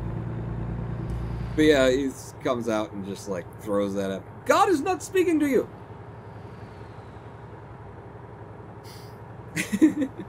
I just it was so fun and funny. And I think I remember, you know, saying something to the kid that I was with, like, I'm just sorry for him. Because he clearly is lost. You know, I don't know what he thinks he's doing, but he shouldn't be doing this. My homeless stories aren't going anywhere, aren't they? But they are the stories that I have, and that I have to tell, and that are the interesting ones. I'll tell you what, I did eventually actually sleep under a bridge. I did eventually do it. You know when I did it? I chose to. I still had the bed that I could have slept at the homeless shelter, and I chose to sleep under a bridge because I wanted to know what it was like to sleep out and what, you know, being homeless really was about. And I'll tell you what being homeless really is about. It's about being wide awake, trying to sleep. Whoa, okay, cut him off without hitting him. Wide awake, trying to sleep, and being terrified that someone is going to come around the corner and try and take something from you that you don't have because you don't have anything. It's about trying to sleep in the street, and you know, hearing every little sound, because every little sound could be somebody coming for you. And I had a great deal of you know, faith back then too, in what I was living and what I'd been practicing and the teachings that told me, you know, God will shelter you. He will protect you from the really bad stuff if you're doing what you're doing out there. I had a lot of faith. My faith was not enough to keep me from being absolutely terrified the entire night. I didn't sleep at all. I laid there and I listened to every little sound, every little thing that sounded like somebody might be coming up from me, sleeping on the side of the railroad tracks underneath a bridge. I don't recommend it. I don't recommend it. My state just spent like tens of thousands trying to get homeless people from living under an overpass as Bearsuit Lane. Part of me thinks everyone should experience having to sleep under a bridge at least once in their lifetime. I guess that's what I thought too, because that's where I had to put myself. I wanted to know. And by the way, in terms of like governments spending ridiculous amounts of money trying to like do something about the homeless problem, there is so much more money that needs to be put into the homeless problem, from people who actually understand the homeless problem, understand what it's about, and have a good idea of how to fix it. There's so much more money that needs to be put in, and all of that money turns into money, is what it turns out. Because the amount of money that is spent in this country by the government on the homeless, on the issues that have gone unresolved and unredressed, is ridiculous. 75% of all emergency room visits in a year are from homeless people who have no money to pay, will never pay for it. 75%, and who will be back in, on average, 5 times in the course of a year. The average cost of their emergency room visit being like $2,500? Maybe that's the minimum cost of their emergency room visit, $2,500. 5 times $2,500, 75% of all emergency room visits are homeless people, and none of that money is paid by anyone other than the government. Which means you can dump hundreds of billions of dollars into trying to help homeless people and only see return on investment. The thing is, you have to know what the hell you're doing and what will help and what won't help. And people on the outside don't. You have to sleep under a bridge to really get it, to really understand. You have to go and find out who it is, you know, who these homeless people are and how they got there, and what they need in order to get on their feet, and what kind of opportunities that would actually help. Because you can present opportunities, but if they're the wrong opportunities, what use are they? They don't help society at large. They don't help the person that they're trying to help. Seeing homeless people here is pretty rare, so every time I see one, it kind of freaks me out on the one hand, and it makes me a bit sad on the others, as a guy called upon. I mean, there's always going to be people amongst us. Some really weird people will have no reason to be homeless, and they'll just sell off everything they own because they read some you know, spiritual text from a couple of thousand years ago. And decide to be homeless because, you know, they're trying to figure out how to live. And they need a big change because all the little changes that they've tried have been useless. Some people will do that. There's always going to be homeless amongst us.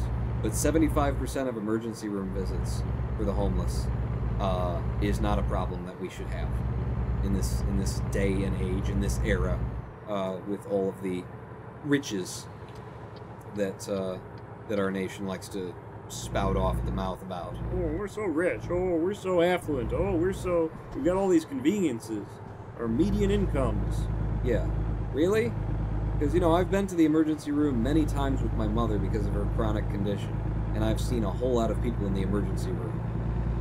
Those things there's no such thing as a light night at an emergency room, I don't think.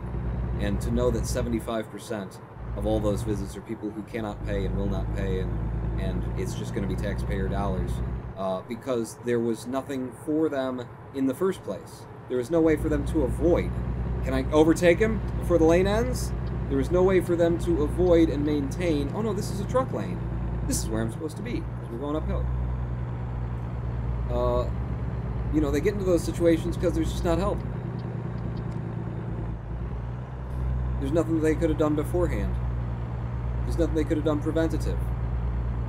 And you know, most of the people who are homeless are there because of substance abuse problems and things like that. So, you know, you gotta force it on them a little bit.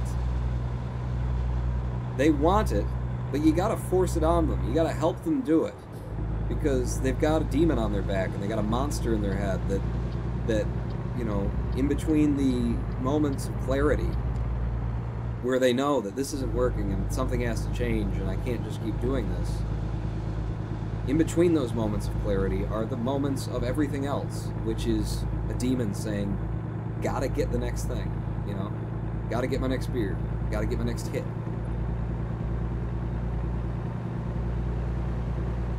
You can't save anyone.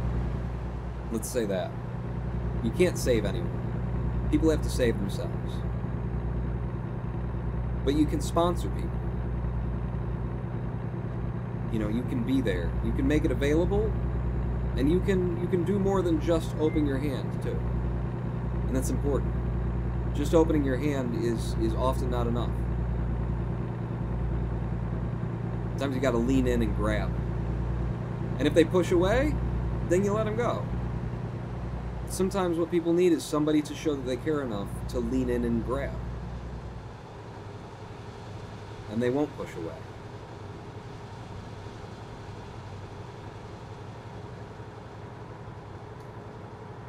What other homeless stories do I have?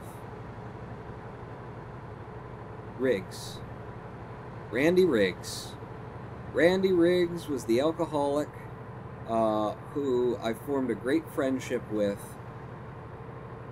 in the homeless shelter in Joplin, Missouri. He had been in and out of that shelter over and over and over again, and I believe when I came into the shelter, that was on the cusp of a time when he had been kicked out. He had recently been kicked out of the shelter because they did regular breathalyzer tests.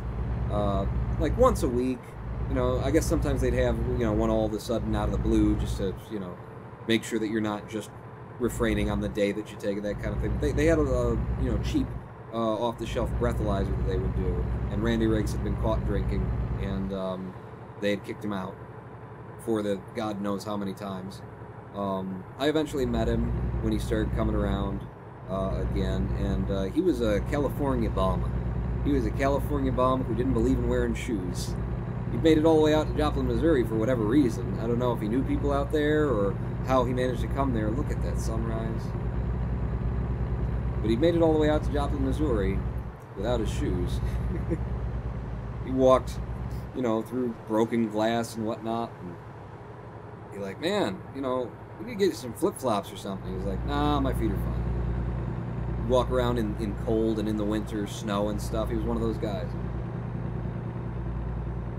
Randy Riggs was trying to get sober, but he was an alcoholic. And so, that's the thing. You're an alcoholic, that's what you're almost always in that state, aren't you? Trying to get sober, real hard to do. Real hard to do. He drank so often, and it was so, just what kept him stable and steady and even and normal, that to not have a drink would, he serious pains, serious withdrawals. His body was so used to the alcohol that without it, it didn't know what to do anymore. Muscles cramp, pain, sores, start throwing up, that kind of thing. The kind of thing that you'd see with, harder drugs usually, but he would drink those, the beers that are, 8% alcohol or something like that. Like this is basically liquor, but you're calling it beers. He would get those. Steel Reserve, is that one of them? He would get those and he would just pound them. And he was trying to get sober. The shelter had to kick him out because you're not allowed to be there. It's if you let people be there when they're still doing the thing, if you don't have some kind of firm hand, it's you're just enabling. You're just giving them a flop house to come and sleep at between alcoholic binges and that sort of thing. So they kicked him out, and because I knew Tony, the guy who had set me up on night one, as soon as I, first night being a homeless guy, and he puts me in a bed, and I had come back to visit him and talk with him and spend time with him. I knew Tony. I brought Randy Riggs to Tony's house and said, Tony, don't have to, please don't feel obliged. I hate to push, a homeless guy on you. I know how this looks. I'm homeless, you let me into your house, and I start bringing people around. This guy doesn't have a place to sleep. He's been kicked out of the shelter. He's an alcoholic, like you, to say that, but he's trying to, wean himself off. Can he have a place to sleep? And Tony said, yeah. And he took Randy Riggs in. And that was not a good situation. It was not a good situation for Tony, but he dealt with it. Randy was being very selfish about, everything. Came into a space that he'd been provided out of the kindness of the hearts of other people, and he just kind of just kind of spread himself all over everything. Which, if you really need something and people are reaching out to you, just be meek and humble and small. And try and give as much as you get, which you'll never be able to do, but just give as much as you can. Randy wasn't doing that at first. He's trying to get clean, trying to sober himself up, but that meant he had to, get beer, a certain number of them throughout the day, or else he'd go through detox, which was real hard. So, I got angry with him, actually, because he was taking advantage of Tony, and he was just, spilling himself all over the place. He wasn't humble about it. I got angry with him, and I went over one day and said, what the hell are you doing here? This guy's giving you the shirt off of his back, and this is how you treat him? And this, look at, you're all over the place here. What the hell are you doing? I thought you were getting sober, you're out drinking. And he told me then, this beer that I got in my hand is the I'm trying to get clean beer. I have been suffering. I just came back from the store. I've suffered the past 6 hours in withdrawals from not having any. I needed this. I was going to crack. I was going to die. That's how I felt. I said, oh, I didn't know that. I didn't know that, Randy. You know what? You tell me that you're trying to get sober, and I will grant you so much more grace. And I will support you. And I decided at that time that I was going to go on a spiritual fast to support Randy in his attempt to get sober. No food. Water only. So, I gotta stop for a vehicle inspection here. So this had like a twofold effect. One, I had been reading the teachings of Jesus, and Jesus has been talking about, you know, there is spiritual power in fasting. You know, that there is something to be had from fasting. And I didn't understand, and I wanted to know, and everything else that I'd tested Jesus on, Jesus had a point that became apparent. I said, okay, I want to know. So I had wanted to, you know, to fast in the first place, but this had there were twofold reasons. And one of them was, it was in support of Randy and what he was doing, and the other one was that it was a little bit of pressure on Randy, wasn't it? Told him, I'm going to go on a fast. As long as you're getting clean, I'm not going to eat. I will eat when you go a day without drinking, Randy. He said, oh, don't do that. Please don't do that. Of course you don't want me to do that. A little bit of pressure on you, huh? You know, you found somebody who's being your friend, who's treating you good, who's, you know, understands, you know, who's understanding of your situation. I walked him around the city trying to help him get new ID because, you know, somebody taking his wallet or something like that, trying to get him, you know, food stamps and all these other things. And I'd walk with him to the store to get him beer because, you know, it's the life that he's living. I don't care. You know, you do you. But if you want help, I'm there to help you. Was the mentality that I had while I was a Christian vagrant disciple. So now he's got that added pressure of, you know, this guy who's, you know, he's being a friend, is not going to have food until I get clean.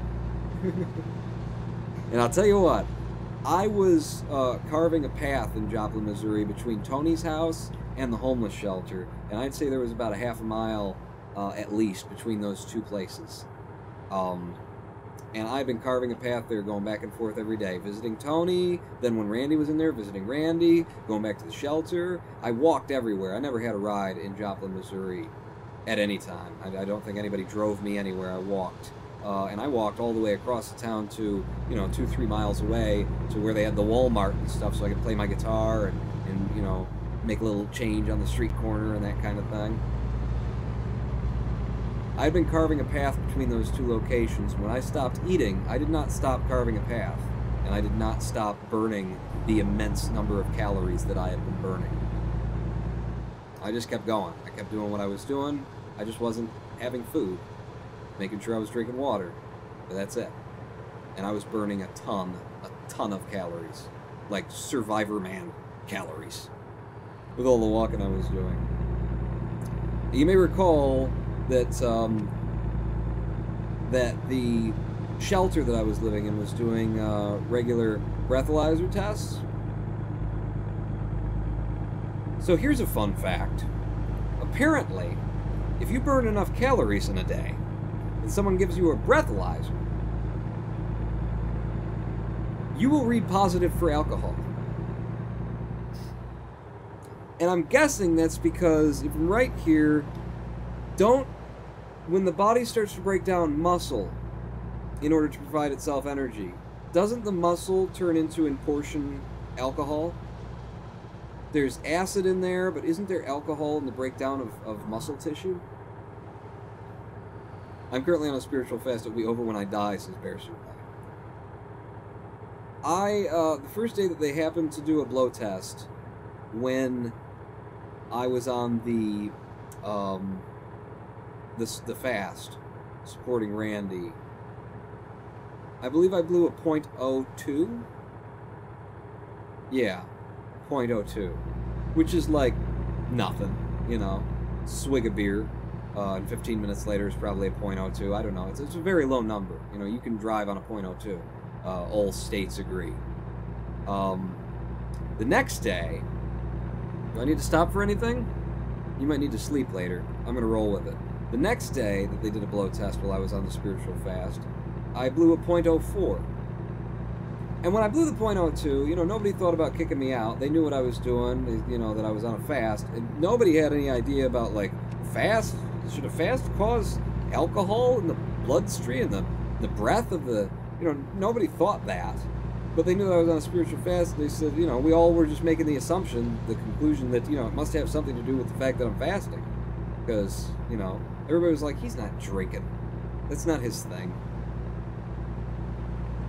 So it wasn't a problem with me sleeping there on the first night, .02. They were like, something's wrong with the machine, or you're fast, or something. They let me in. Next day, .04, and there's still like,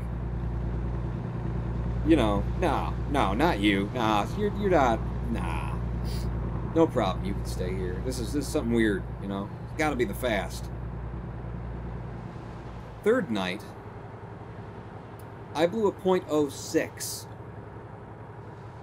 .06 is illegal to drive in some states. I hadn't had any alcohol. I hadn't had anything to eat.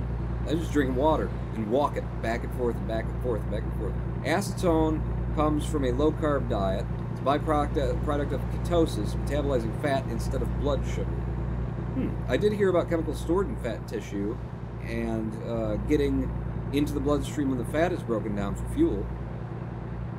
You know, there's also the possibility here that the breathalyzer that they had was just a cheap-ass breathalyzer. And, you know, didn't it recognize it was throwing false positives on other things that come out of your body when you're on a fast or something. So maybe I was breaking down stuff in the fat, but there was, you know, according to the machine, there was alcohol in there. .06 I blew. And that's illegal in some states. If they pull you over and you're driving, you got a .06, you go into jail. Now, okay, so number one, since that day, I have never been able to trust a breathalyzer ever again. You know, in the back of my head, if anybody ever pulled me over and said, you know, we want to breathalyze you, regardless of whether I've drank alcohol that day, I've been breathalyzed and read illegal levels when I was just walking and drinking water. You know, I'm going to go to jail because your device is kind of crap. That's scary, because this society, this justice system in America relies on breathalyzers a lot. And maybe they had a cheap one, maybe they didn't. Maybe it's because I was fasting and that was throwing extra, you know, weird false positives. Maybe there were other false positives that it throws, even on a really high quality one. Maybe it takes into account that you are, you know, an average person with an average body and an average blood chemistry. These little bits of science that we have that we base our laws and justice system on really make me nervous. Fingerprints don't work very well, is what we found out. Stab wound analysis is completely useless. Bite wound analysis tends to be useless. Polygraph machines can be easily defeated and easily throw false positives when people are nervous. And you know when you'd be nervous? When something horrible just happened and the police now have to give you a polygraph test for it. I have big problems with these little bits of technology that we think can answer questions that they can't answer. Why are you slowing down and hitting your brakes at 75 according to my speedometer, according to my GPS? Out of my way! We're going to Tucson or something. How much does a good breathalyzer cost? Anyway, says a guy called by. I have no idea. You know, I don't know where the homeless shelter got theirs. Could have been police issue. Might have just been a cheap something that they, you know, that you can get for yourself if you want it. I have no idea. Andrews 2141 cheering 5. Thumbtack in the shoe. Press down with your toe on every question. Polygraph defeated. It's true. That's true. And just being a really chill dude can defeat a polygraph. There have been, you know, murderers who have defeated the polygraph just because, you know, they were able to keep calm and because they're sociopaths and they don't really care, you know. You have to care, and then your mind, like, feels like, oh, I'm saying something wrong, I'm saying something bad, and then there's a clenching, and there's, you know, there's a physiological response. If your mind doesn't give a shit, then why would you have a physiological response? And then the machine doesn't pick up on it. And then later it's proven with DNA that you absolutely are the murderer, you absolutely did kill him. And yet you passed the polygraph. A polygraph that we're using in many states to decide guilt and innocence, that is considered admissible by many states in the Union. Yeah, I blew a .06 at my maximum. And I believe that was, it was either 3 or 4 days that I fasted. And by the way, on one of those days, I believe it was Tony. I think it was Tony who had a spare cot that he wasn't using, that he said was uncomfortable, that he was never going to use. But he had this spare cot in his house. And I said, well, shoot, the homeless shelter can use that. That's another bed for a guy.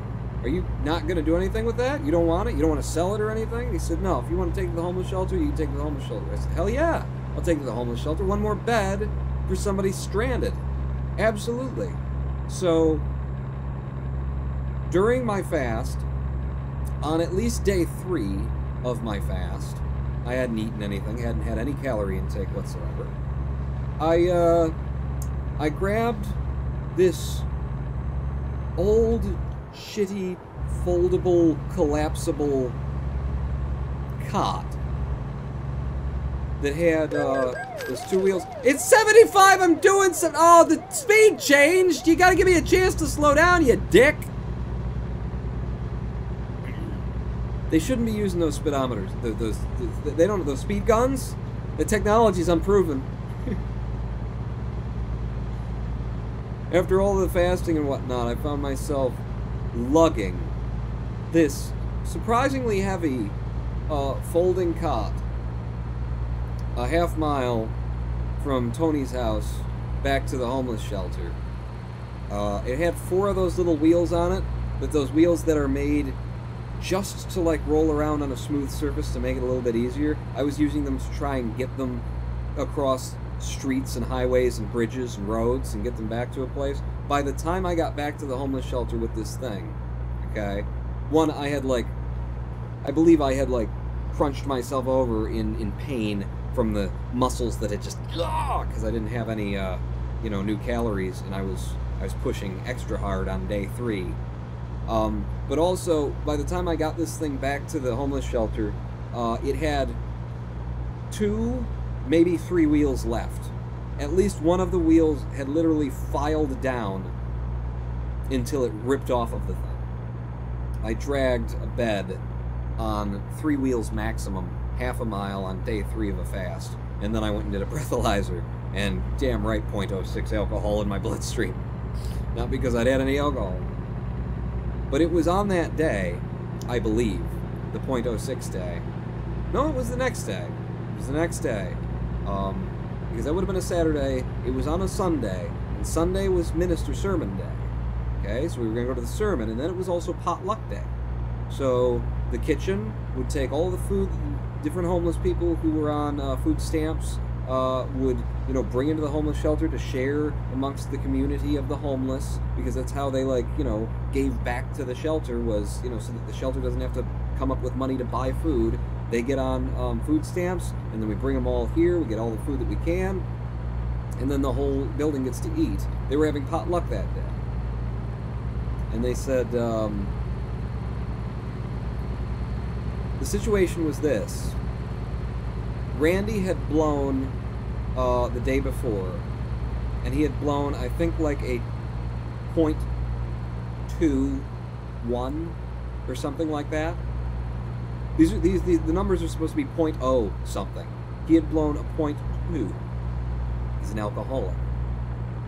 The day before, and they said, we can't let you in a .2. He was an alcoholic in recovery. He was trying to come down. And I knew that he hadn't been drinking much, and he had a .2 in his bloodstream. His body was basically producing alcohol at that point, because he's so used to it.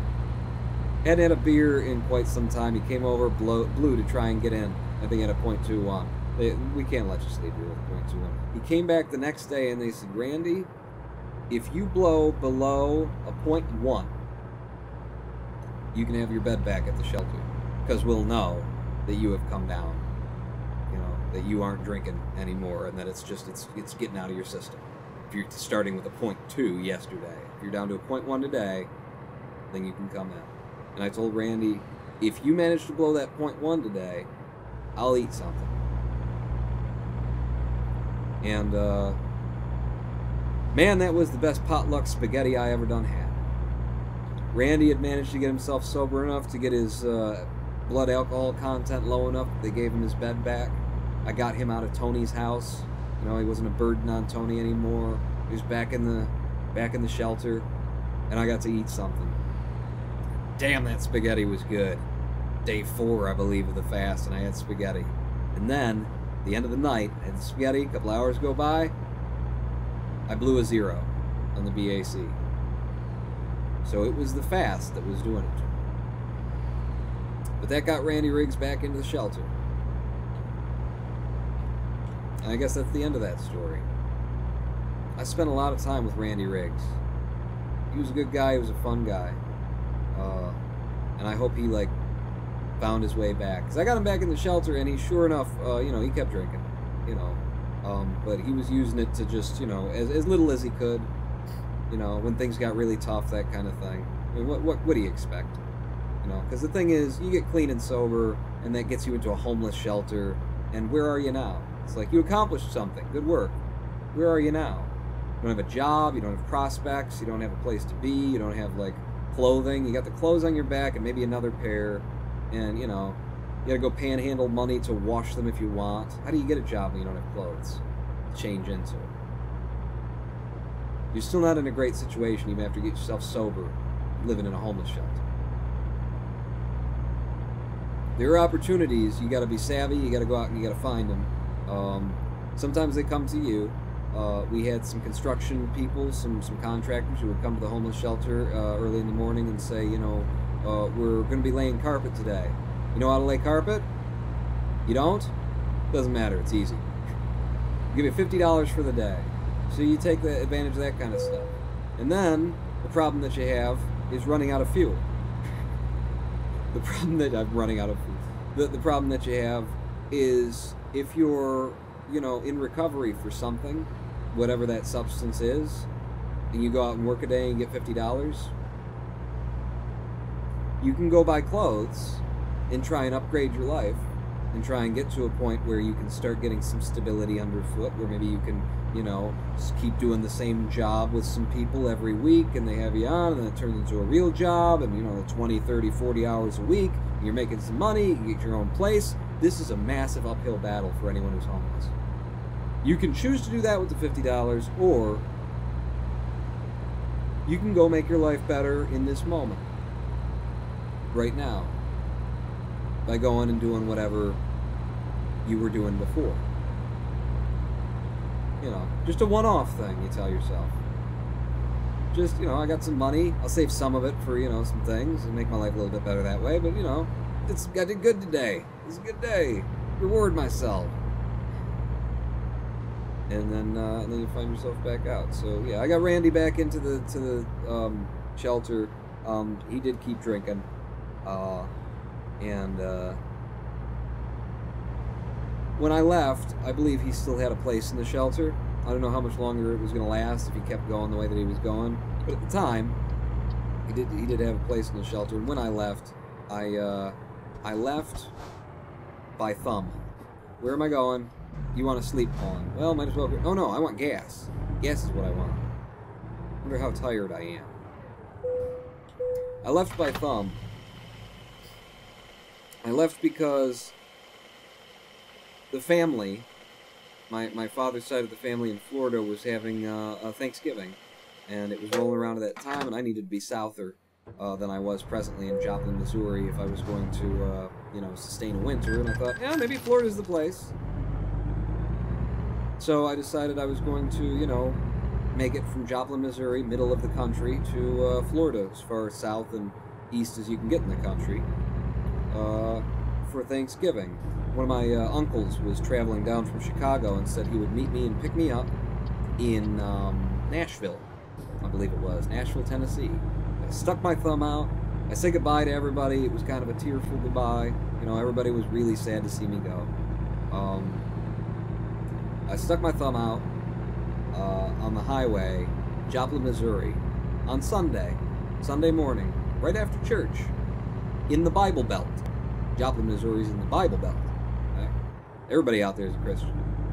A lot of them. A lot of people out there are Christian. So here I am, wandering Christian, vagrant disciple, moving on. Stick my thumb out on the side of the highway while everybody is driving home from church in the Bible Belt. And I walk with my thumb out for an hour and a half, and nobody stops to pick me up. And the traffic is like rush hour dense. In an hour and a half, all these folks, many of whom would, you know, stand up and proudly declare, I'm a Christian. We just came from church. Just keep on driving past homeless me, walking the side of the road with a guitar and a rucksack and a hefty bag full of whatever else, under a pretty decent load, even though I'd scaled it down. Just keep driving by. That's Christian America to me. It's lip service. It's say one thing, do another. It's go to church, hear the stories, and they don't mean nothing. Hour and a half worth of 3-lane traffic just after church. Just kept rolling on by. In the Bible Belt. I eventually collapsed on the side of that road. Not from the weight and the heat or the cold. I don't even remember if it was hot or cold. I think it was probably hot. Oh crap, I gotta get off and there's a hairpin turn coming. Holy pooples. Yeah, don't hit him. There you go. I've learned how to scare the hell out of him without hitting him. I eventually collapsed on the side of that highway. Not necessarily because of the physical, you know, hit of it. Although maybe a little bit, you know, maybe that contributed. It was the emotional weight of it. Standing there, knowing where I am, knowing who I am, knowing that everybody who I've met since I got into Joplin, Missouri will proudly proclaim I'm a Christian. They might go on to tell you about how black people are less than white people because they're the descendants of Cain, and how women need to know their place and shut the fuck up because they came out of the rib cage from Adam. You know, how Eve. They might tell you that kind of shit, but, you know, they'll at least proclaim their Christianity. You would think out of a certain body of Christians driving down the road just after church, there's a percentage, like, you wouldn't wait 5 minutes, right? 10 minutes, maybe 15 at the outside? Somebody's gonna stop. Somebody surely knows the story of the Good Samaritan. Somebody was probably told it that morning at church that they left. And the fact that they weren't stopping is what drove me to collapse on the side of the road. It wasn't my body. It was my emotional distress that all these people are just bastards. Say one thing, do another.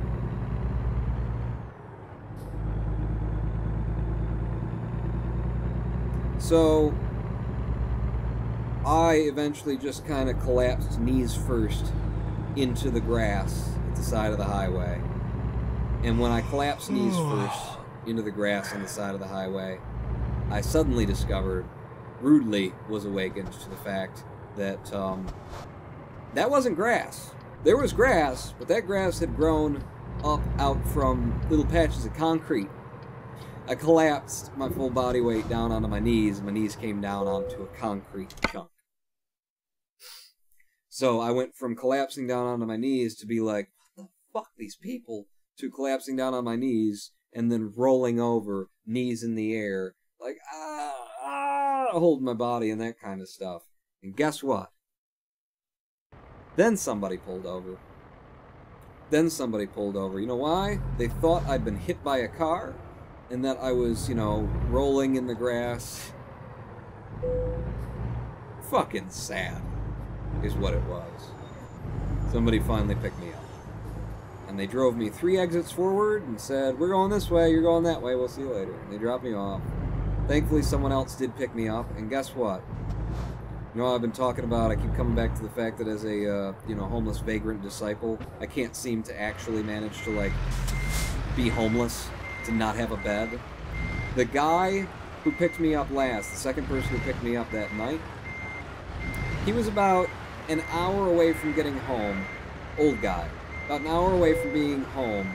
Oh, God. Okay. From his big, long road trip. He picks me up, and he decides to go ahead and get a motel room for the both of us in St. Louis, Missouri, so that I'd have a place to sleep that night. So that's, faith in humanity moderately restored there. He got us a motel room when he absolutely didn't have to. For my sake. How are we doing on, running into that stuff? I think I got a good turn here. I'm just gonna keep going until I bump something. Holy crap. Holy crap. Holy crap! Swing it. No, the other way. Oh, I swung it in the wrong direction. It's hard to know when you're going backwards. It's hard to remember. Right to go left, or left to go right. Ah, yes, church. The place Americans go to practice not listening. The original ASMR. I went to church for Christmas last month. Shits and giggles. Damn, it was boring. This is a guy called Pod. Yeah. There are people who know things. That can tell you things, and they are amazing people. And, they're the exception. Especially in modern Christianity. They don't know what they're teaching. They don't know what they're preaching. They're more concerned with political religion. They're more concerned with making sure that we're all on the same page around, abortion is wrong, and we all vote Republican here, right? Conservative Christians, aren't we? To spend the time that they ought to be actually teaching, what Jesus said. Actually, giving you help with your life and the challenges that you have for it. But that homeless shelter, that was a really good experience in Joplin, Missouri. They took care of me because I took care of them. And I recommend to you in your life, being homeless and going to Joplin, Missouri. No, in your life, you try it sometime. Take a week, live your whole life for other people.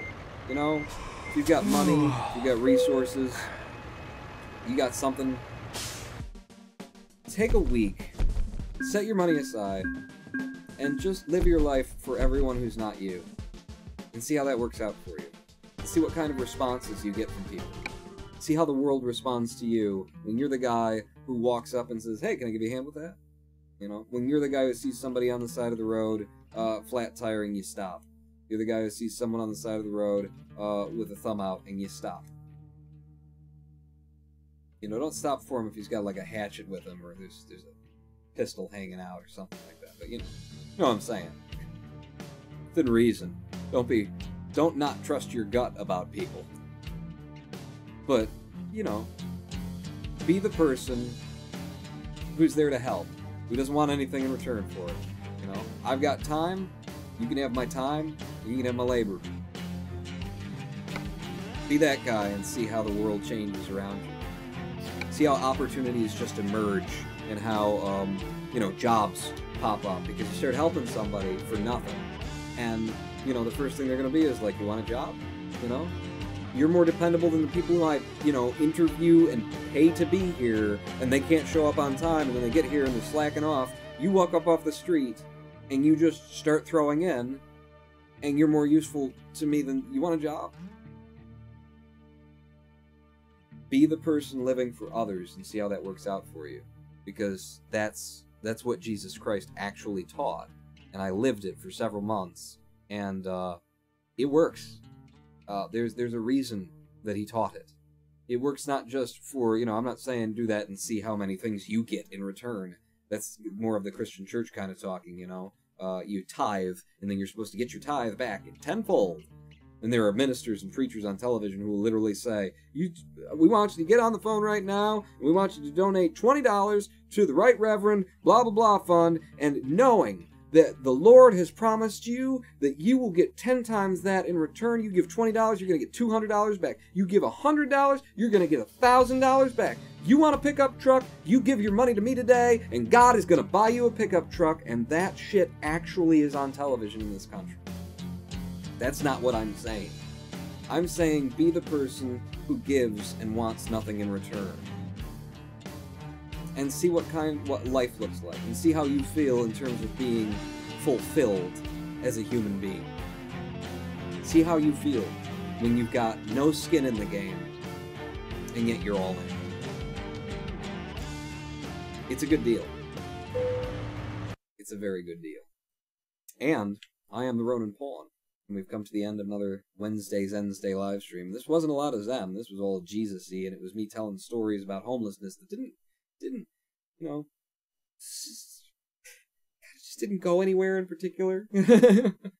Some of them did, but, you know, just me remembering some of it. That's not half the stories. I actually wrote my stories down, and I'll tell you what, if you bug me on Discord at discord.roninpawn.com, maybe I'll give you a link to my old writings when I was a Christian disciple, believing in the teachings and believing in God, and you can go read, you know, a more detailed account of everything. The evangelical preachers are all about the money, Sister Macy. You ain't wrong. You ain't wrong at all. It's disgusting. It's sickening, you know. There are preachers in this country who have private jets. And they think that, you know, I don't know if they're completely, like, I don't know if they think they're doing right. You know? Are they just manipulators? Like, I want to believe that they're just scumbags. They're evil scumbags taking advantage of people. I want to believe that because it's worse for me to think that there's someone out there who calls themselves a Christian preacher, who's out there, you know, on television and touring the country teaching other people, and who has not put together 2 and 2. Who gets on their private jet and flies to the next thing, as opposed to getting on a Greyhound bus. Like, they don't see that's exactly the opposite of what Jesus taught. That they're taking resources from other people who could use them in order to do something that's wasteful and ridiculous. And missing all kinds of opportunities. You're on a private jet from one place to the other. Cool. How many people are you going to meet that you didn't plan to meet that day? How many places are you going to be that you didn't plan to be that day? You believe in God? You believe in providence? You believe in, you know, having faith and being led to where you need to be? Really? Get on your fucking private jet and fly from airport to airport? Event to event? Fucking rock star? Jesus wasn't a rock star. Okay? Jesus watched out for everyone but himself to the point of death. Cashew butter, says Greg Aubrey. Can't share links, did not realize. Oh, I'm sorry. I don't know. Do we have link approval in here? Ladies and gentlemen, we have come to the end of another live stream. I am the Ronin Pawn. Thanks for joining me. You know, next week, next Zendnesday, we'll be back with Ronin Pawn's guide, How to Change Your Behavior in 4 Easy Torture Steps. I've got a lot of things written down for coming Zendnesdays, and more is coming to me day after day, so we got a lot of Zen material to go through here. I will eventually, you know, give you the keys to the universe, but not before you subscribe to my goddamn Twitch channel and support me on Patreon, and come over to the Discord server. I want to see some money in the piggy bank. Damn it. God is going to give you 10 times whatever you give me. And a pickup truck to top it all. I am the Ronin Pawn!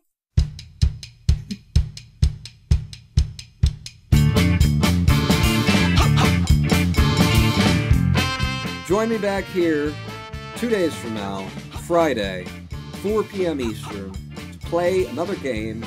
No Zen necessary. No homeless Jesus stories. We'll just play a game. We'll just play a game and maybe that'll whittle its way in, because I don't know. It's either that or Trump or comic books or Marvel movies. We got to talk about something on these damn things. I'm the running poet. On out. Times the sea was clean, the sea was wide. In it swam the Savior,